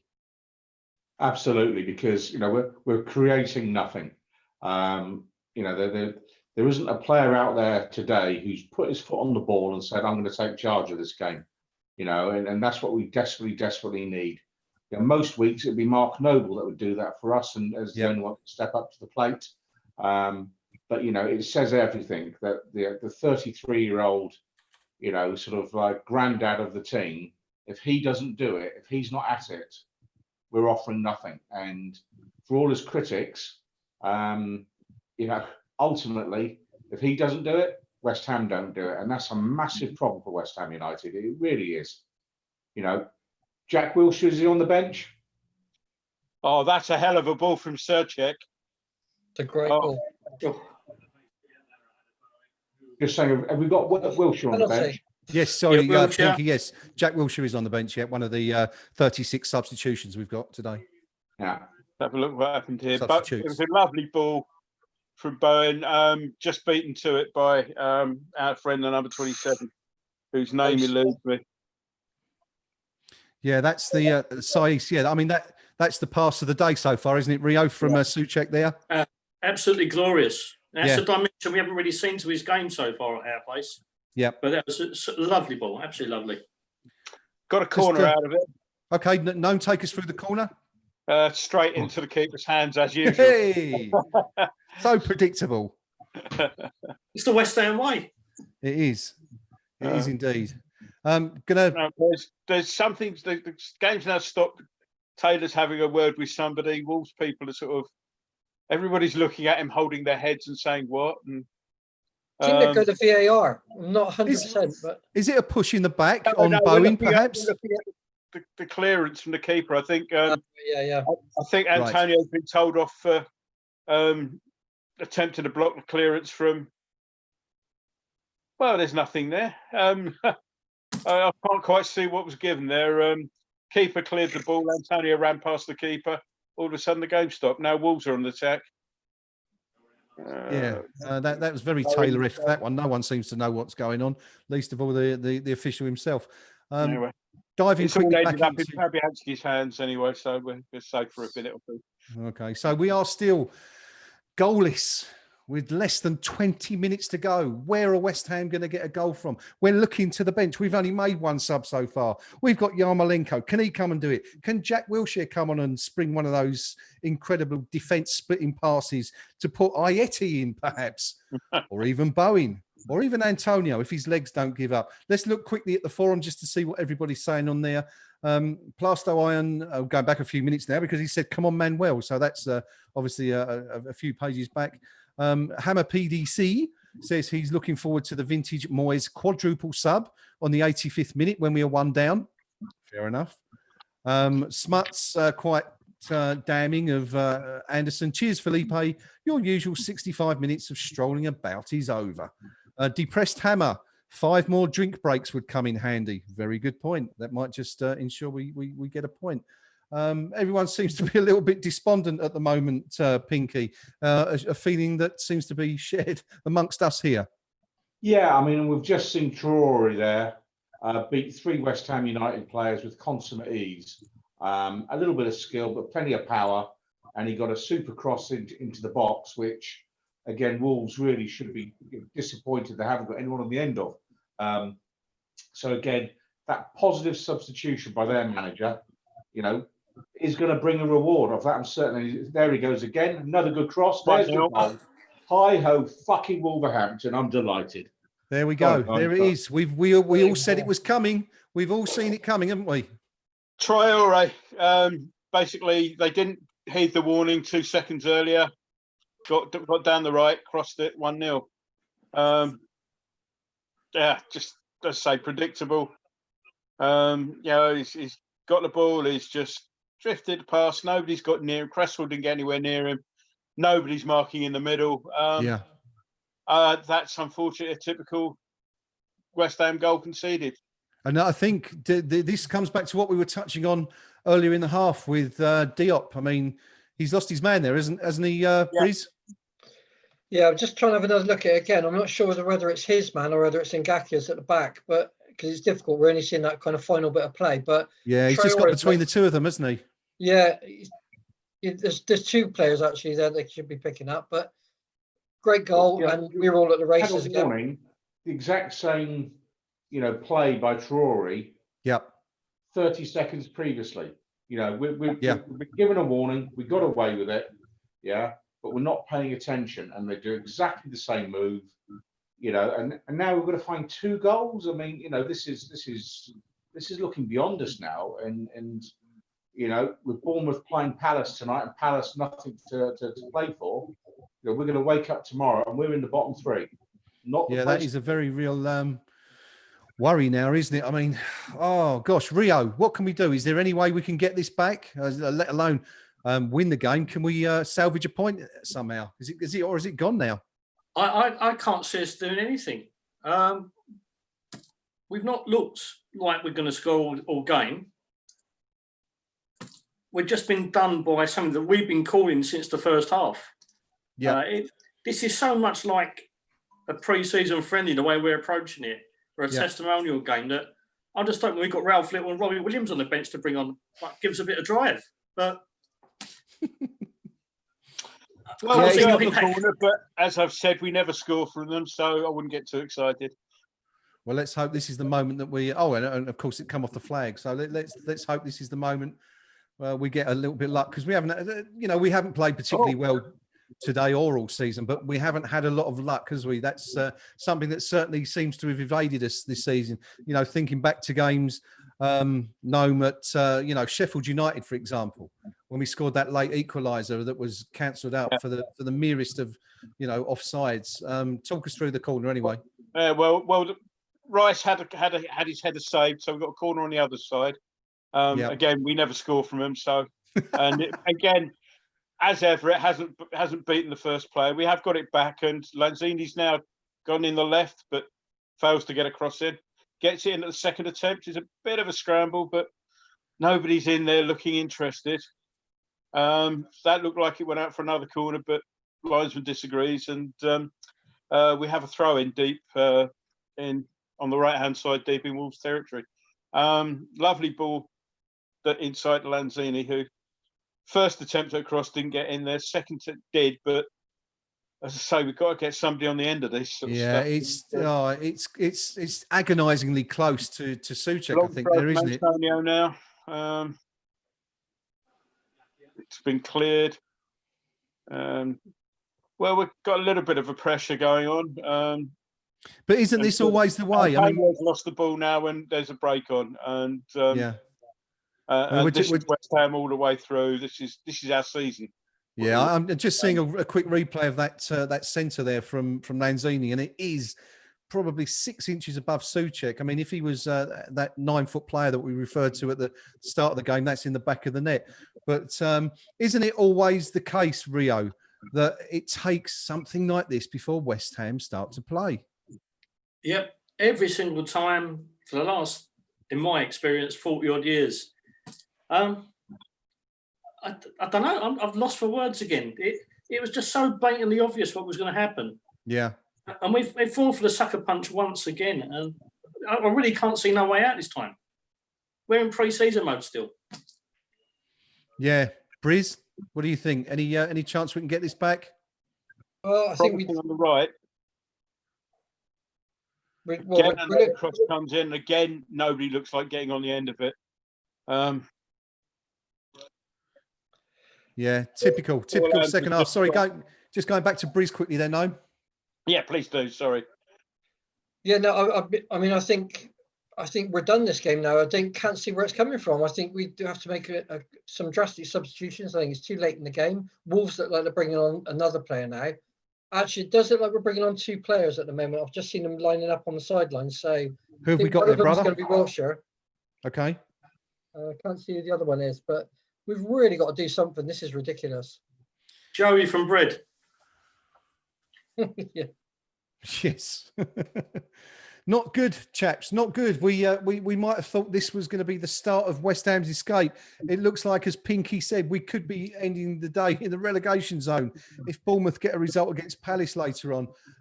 It's really, really, really demoralising.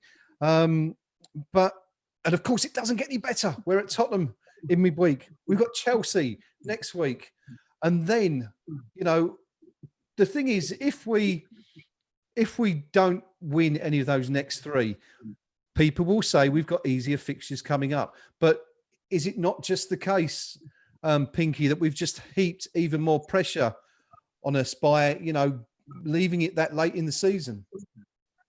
Absolutely, and let's put something straight right away. There are no easy fixtures in this league. Sure. You know, let's be clear. And also, the league table doesn't lie at this stage of the season.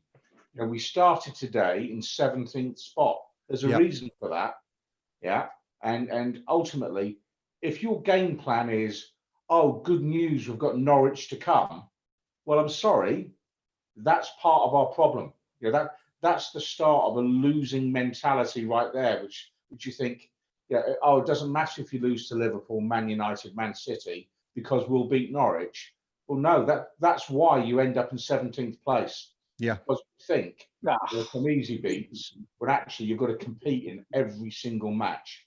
And the depressing thing for me here today, the utter predictability of not just what was going to happen, but the Wolves player who was going to make the difference, and made that difference within 5 minutes of being introduced. That to me says a lot about the approach the aforementioned Mr. Moyes has taken. We all knew it. Everyone on this chat group knew the danger man for Wolves and when it would come. Yeah. What was our plan to counter it? There wasn't one. You know, and time and again now he is powering through and powering forward, and it's almost like attack at will for him. You know, it's an easy game for him now. So for us, a second Wolves goal, which is looking more likely than a West Ham United equaliser, you know, goal difference come the end of the season. I know Rio's got his thing about Brighton and Hove Albion, but the goal difference between the clubs, that's worth a point. And we could end up going down on goal difference in this season, the way we're playing. It's shocking stuff. And, you know, there's no news story in Brighton getting relegated. It wouldn't even make the back page, let alone the front page. West Ham United getting relegated. 2 more subs coming on, gents. You know, go on now. Go on. We've got Yarmolenko coming on. Sorry, I just took my eye off the screen. Yarmolenko's on for Fornals. There were 2 players lined up there. But Yarmolenko's on for Fornals, and maybe just the one. Fredericks is coming on, isn't he? Is Fredericks come on too? Yeah, Fred's on for Ngakia, and Ngakia's walked off the other side. So they haven't actually showed that on the screen yet. But Ngakia, they just showed walking away. This is of course something we spoke about right at the top of this feed, about if Ngakia was overwhelmed, or if Traore came on and started to turn the game, then Fredericks would be the answer. But this is coming back, I think, Briz, to what Pinky's saying a few moments ago. Or actually what Rio was saying about you know, him being reactive rather than proactive. Is it not? 10 minutes. It's 10 minutes too late, isn't it? This substitution. Yeah, absolutely. And again, it just shows more stubbornness. It just no inkling to change anything until it's forced upon him. And it's been our problem throughout a number of games this season. He just leaves it too late. It's always reactionary. There's nothing proactive about it. And, you know, he's a championship manager, and that's where I think we're going to be at the end of the season. Sobering stuff, really sobering stuff. And the worrying thing is, you know, even since the goal, we haven't seen anything really from West Ham to give us any, you know, or to get enthusiastic about. There is just nothing out there. We don't look like a team that have spent 3 months training together. Moyes looks like he's lost out there. Declan Rice looks to be getting increasingly frustrated, and it's just been told off by Anthony Taylor. No, where do we go from here? Down by the looks of the thing. I as I say, whatever I say is just going to be a repeat of what we said earlier on, probably about half time. Although Antonio, better. That was better, Antonio, but bullied his way through some players, and a powerful curling shot that was always a couple of feet too high. But why have we had to wait? What is it, 83 minutes for anybody to think about trying something like that? Just winding that back a bit there, Gnome. Earlier on, Moyes has his set ways, and then I might change something. you know, if something goes against us. And we said it before, there'll be substitutions when we go behind to try and react to that. The substitution they should have been looking at. He should have had it in mind before today that Traore at some stage was going to be an issue. How are you going to look after him? Pick your side, and then if he picked the side that had Traore in mind to look after him, it didn't show. And then we've got like substitutions now, and it's just too little, too late. We are, as you said, 2-0. That's the points. that's it. Traore Game again. over. Started that. Game over. Pinky, talk us through the goal. I mean, again, it was Traore who skipped past. I think it was Souček. Delivered a ball out wide. Decent cross, knocked across to the far stick, and a glorious volley hammered home from about 15 yards. Absolutely superb finish. And here it comes, the replay, bang, and it goes. You don't save those, as somebody used to say.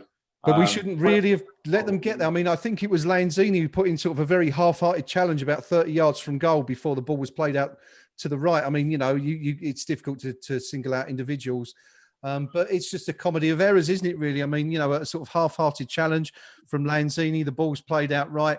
You know, you're looking, Fredericks and Diop seem to be marking the same man. Fredericks seems to be completely unaware that he's got someone coming in behind him.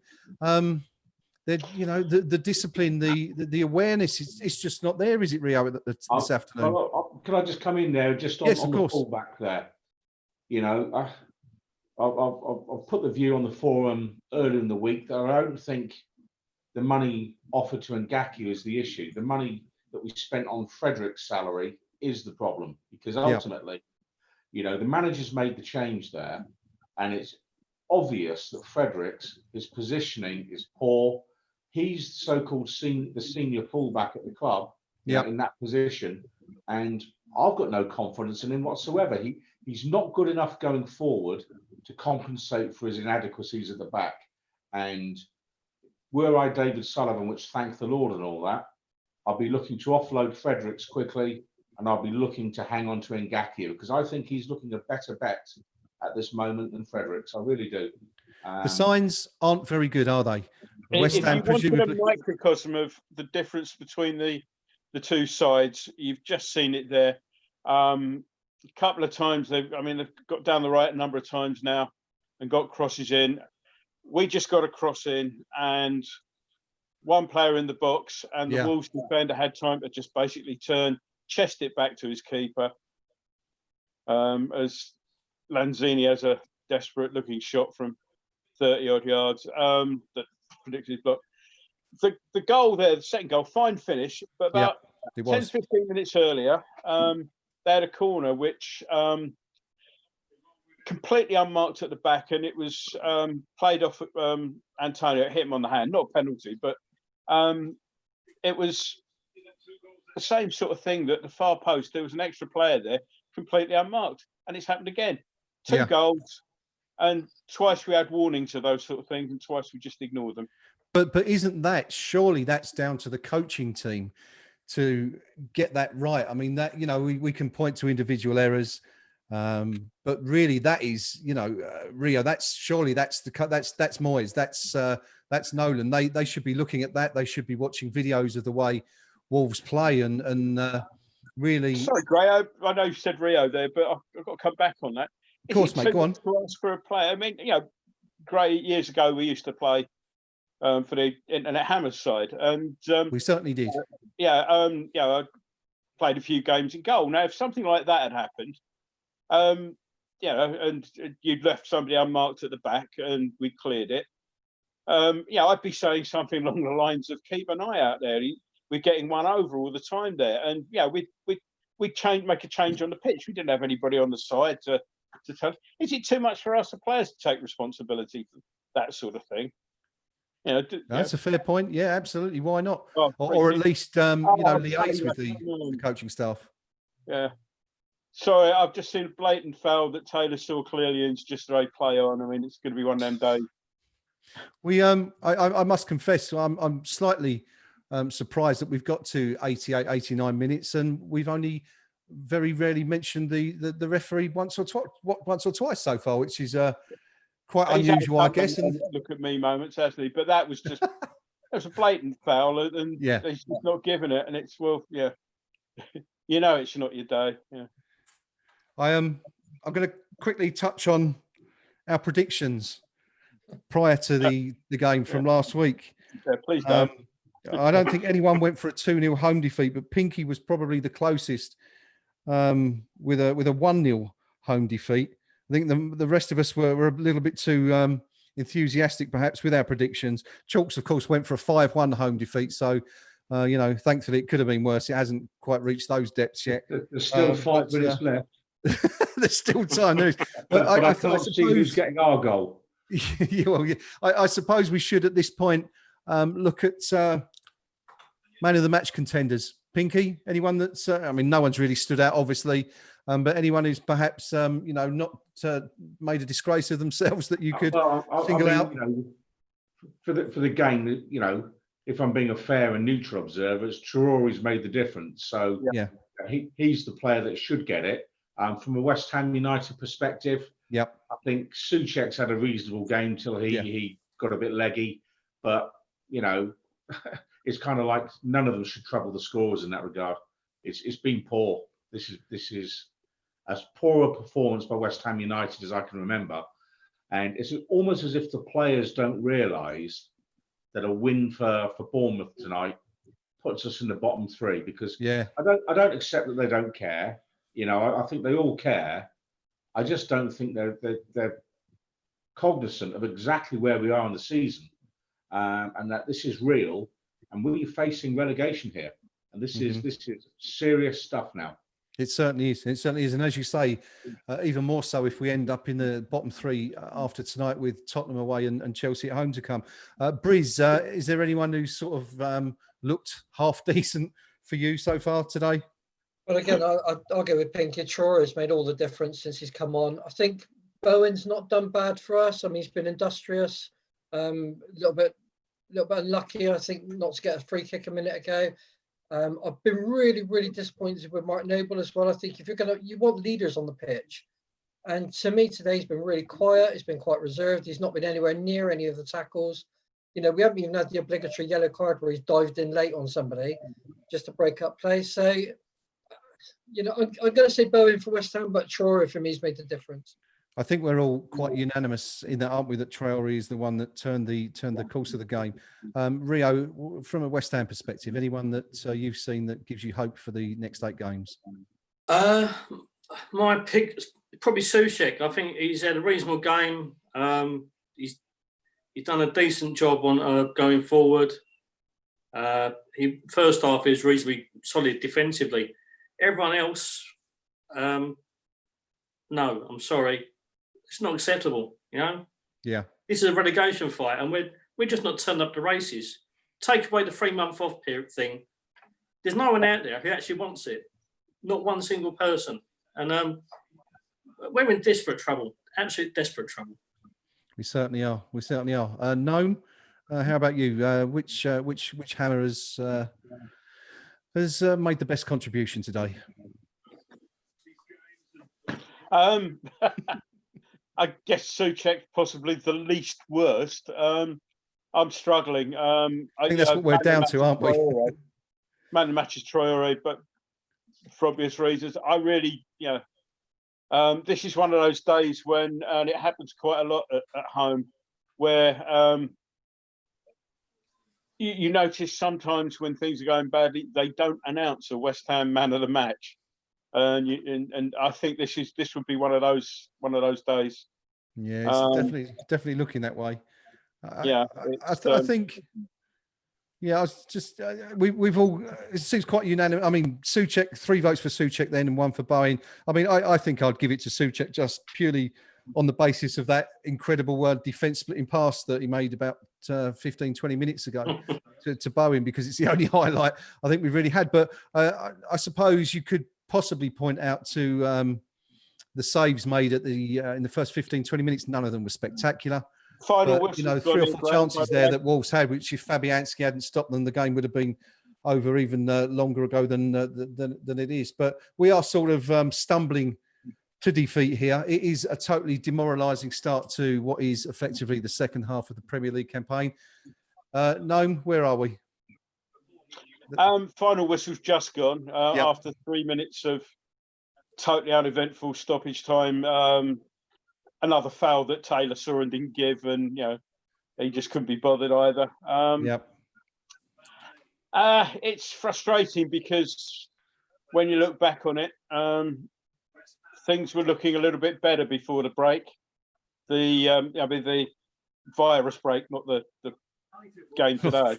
I mean, even the 1-0 defeat at Arsenal was, I thought, very unfortunate. And you thought there was enough there to suggest that, excuse me, that we were, we had enough in us, and the breaks just seems to have totally derailed us, and we've gone back to, where we were earlier on in the season, where, as we say, there's no creativity, nobody's taking charge. I mean, I think Briss, was it mentioned, Mark Noble, and I mentioned to you, again, players taking charge, players taking responsibility. Yeah. The first time Traore went down that right-hand side and the cross came over, somebody should have been getting over to Cresswell, getting over to him playing, I can't remember who was playing in front of Cresswell at that point, and saying, look, that's your warning, he doesn't do that again. But no, same with the sort of cross to the far post where there's nobody unmarked. Somebody should be telling either Ngaki or Fredericks when he came on. Excuse me. Yep. Look, you've got one coming over there. Get somebody back to help you. I mean, if I can do it at a very lowly amateur level to you, Graham, surely somebody who's getting paid, money, surely they've got to do that. Or am I just being, sure, they shouldn't be turning around to Moyes and saying, tell us what to do. Yeah. No, it's a fair point. It's a fair point. Let's have a quick 30-second summary each then. Pinky, what do you reckon? Where do we go from here? Well, I mean, firstly, utterly predictable today. It was so predictable, we actually all predicted it. Traore was going to make the difference. I cracked the gag early on in the game about the danger man being Aaron Cresswell. So the two combined, Traore ran at Cresswell. The cross came in from his flank, and the goals were conceded. And the worry for me is Wolves had a game plan. They executed it to perfection.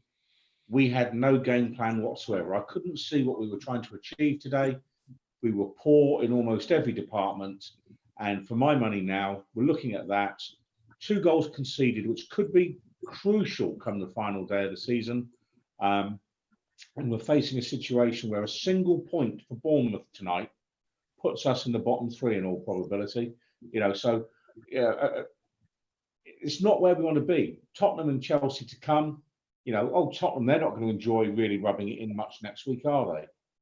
Chelsea, they're no great lovers of us with former player Frank Lampard as their boss. So I fear for us. I said it on the Mod Pod last week.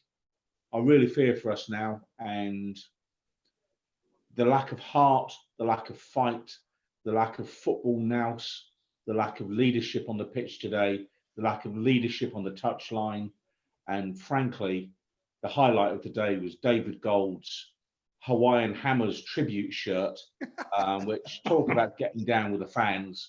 Fair play to him. Dare I say it, David Gold is solid gold.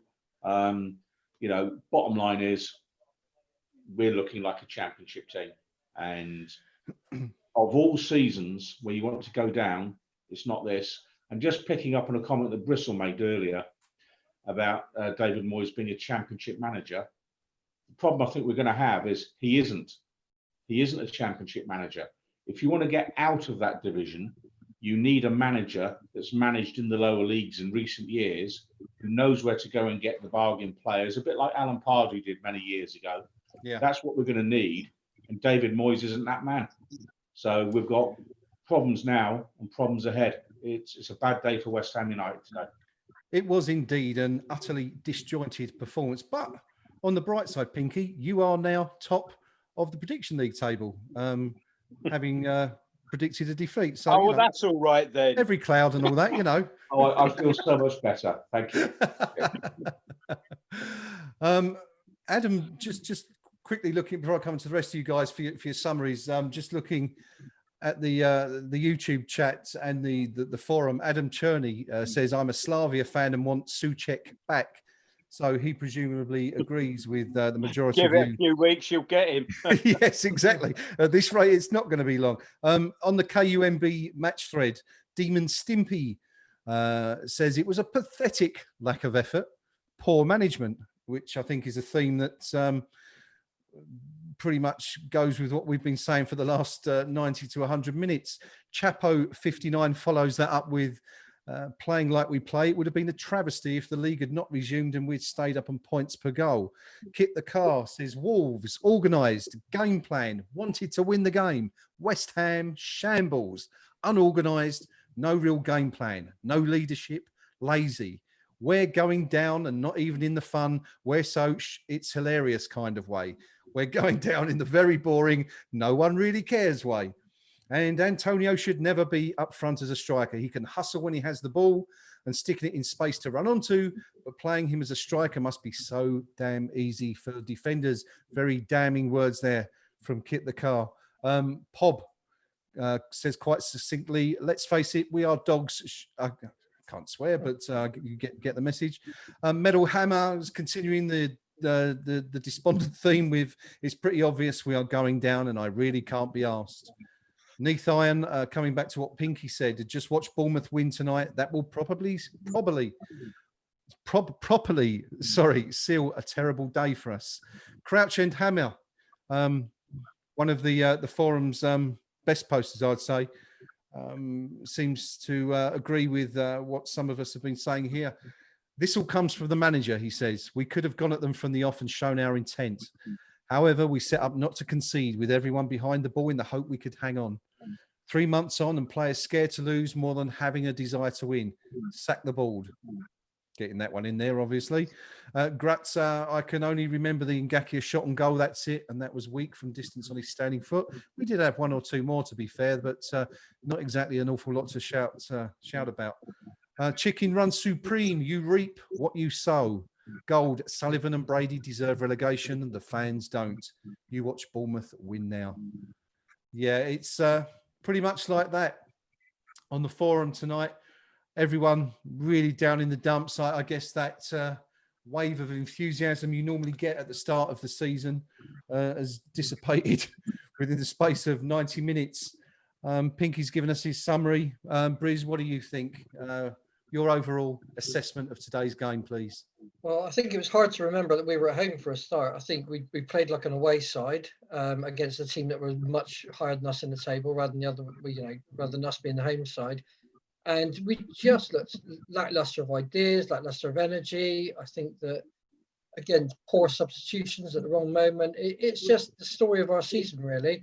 I'm sure we'll all look forward to Ironing Board telling us on the forum tonight that David Moyes is going to win the championship with us next year and take us to great heights because he did loads at Everton. But I just think we need to change all round. We need a new captain. We need a new manager. We need a real big rebuilding the team. I think we just look like a team of amateurs at the moment, and I just can't see us getting back from this. I think we're down. Rio, you got anything happier to give us? You're joking, aren't you? There's lack of leadership, as mentioned before, a lack of ideas, as mentioned before. My biggest worry is that as soon as you went a goal down, not one of them stood up. You couldn't see no body language and no kind of motivation to kind of drive the outside back into the game. Yeah. We got Noble and Rice, who should be the spine of like a West Ham team who wants to make us not only survive but flourish in the future. There's not one iota of that. And as a famous Scotsman once said, we're doomed. We're all bloody doomed. Sounds just about right. And moving on from one dad's army to another, Gnome, would you like to finish us off tonight? I'd just like to point out I'm not a dad. I'm not admitting to anything without a DNA test anyway. Yeah, I mean, there's not much else I can add to that. It was there were 11 players out there who didn't seem to have a clue if they'd been given instructions as to what to do, and that was the instruction. That worries me. If they were given instructions to do something else, then why didn't they do it? You know, it's there was no creativity, no ideas, no plan, or if there was, nobody did it, and just thoroughly demoralising and depressing. Still, we have got the entertainment coming up. Of now we've got Bournemouth versus Crystal Palace, which we've just flicked the channel over to, and we've got to see how many times Roy Hodgson attempts the word coronavirus, which is, I suppose, might be a slightly light relief after the after that, but it was as depressing as turning on your TV guide to find there's nothing on but Mrs. Brown's Boys or something. You know, What time's that start? Yeah, you would be the one person I know watches it, wouldn't it? It would be you, wouldn't it? Absolutely. Well, we are all. I think we're all agreed that it was a most awful day for West Ham United. There is not really any crumbs of comfort to take from that game. There, we are, of course, back. Is it Tuesday or Wednesday? Our next game? It's Tuesday night, isn't it? Tuesday, yeah. We play Tuesday. We're at Tottenham to see if we can start to save our season. We're leaving it late. We've left it even later after today. Who knows? Who knows what's going to happen there? We are the later game on Tuesday. Between now and then, I'm just having a look down the fixture list. We've got Bournemouth and Crystal Palace, as Gnome has just referred to, just starting on the South Coast down there tomorrow. Newcastle and Sheffield, two former great northern teams. Cross swords at 2:00. We've got Villa and Chelsea. Obviously, we're hoping for a Chelsea win in that one. Everton and Liverpool. That's a bit of a nothing game as far as we're concerned. And then on Monday, Man City face Burnley. Doesn't really affect us. Tuesday, Leicester at home to Brighton. We'll be praying, I guess, for a Brighton win. But I think Brighton are now, 5 points clear of us now after that result today. So we're still on 27, Brighton on 32. So we're quite some way behind. So lots of football to come over the next few days. As far as us and the KUMB team are concerned, we are back tomorrow night with the second episode of the Mod Pod, our podcast that we launched last week, with a special guest who I shall keep secret for now, for no other reason than I can. And we shall be recording. Yet, have you? Don't tell anyone. Shh, it's a secret. That is the secret. But I'd just like to thank my team with me tonight. I say that in a very Karen Brady-esque way.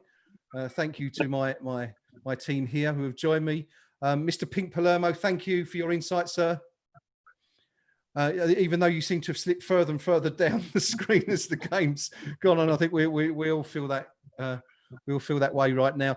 Rio, thank you very much, my friend, for everything you've had to say, for your insight. Bristol Hammer over there in the West.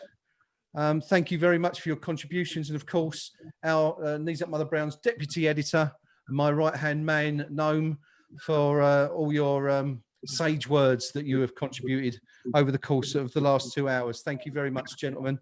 It just remains for me to bid you all farewell. Sadly, it isn't a very happy bunch of hammers here or wherever you are. We can only hope that things get better as from Tuesday. We will be back with you tomorrow night to discuss tonight and all the other football that's taken place and the ramifications, of course, of what's happened here this evening. I think we all need another 24 hours to digest just what's gone and how bad it's been. But the Mod Pod will be back tomorrow night. Hopefully we'll have that online for you late tomorrow evening. We will be recording tomorrow night, Sunday night. It won't be another 2-hour episode, I can promise you that. And I'm sure everyone here is just as delighted about that as I am. So I've it just recovered leaves me from to that one. say thank you very much to everybody who's joined us for our very first episode of Eyes Up, Mother Brown.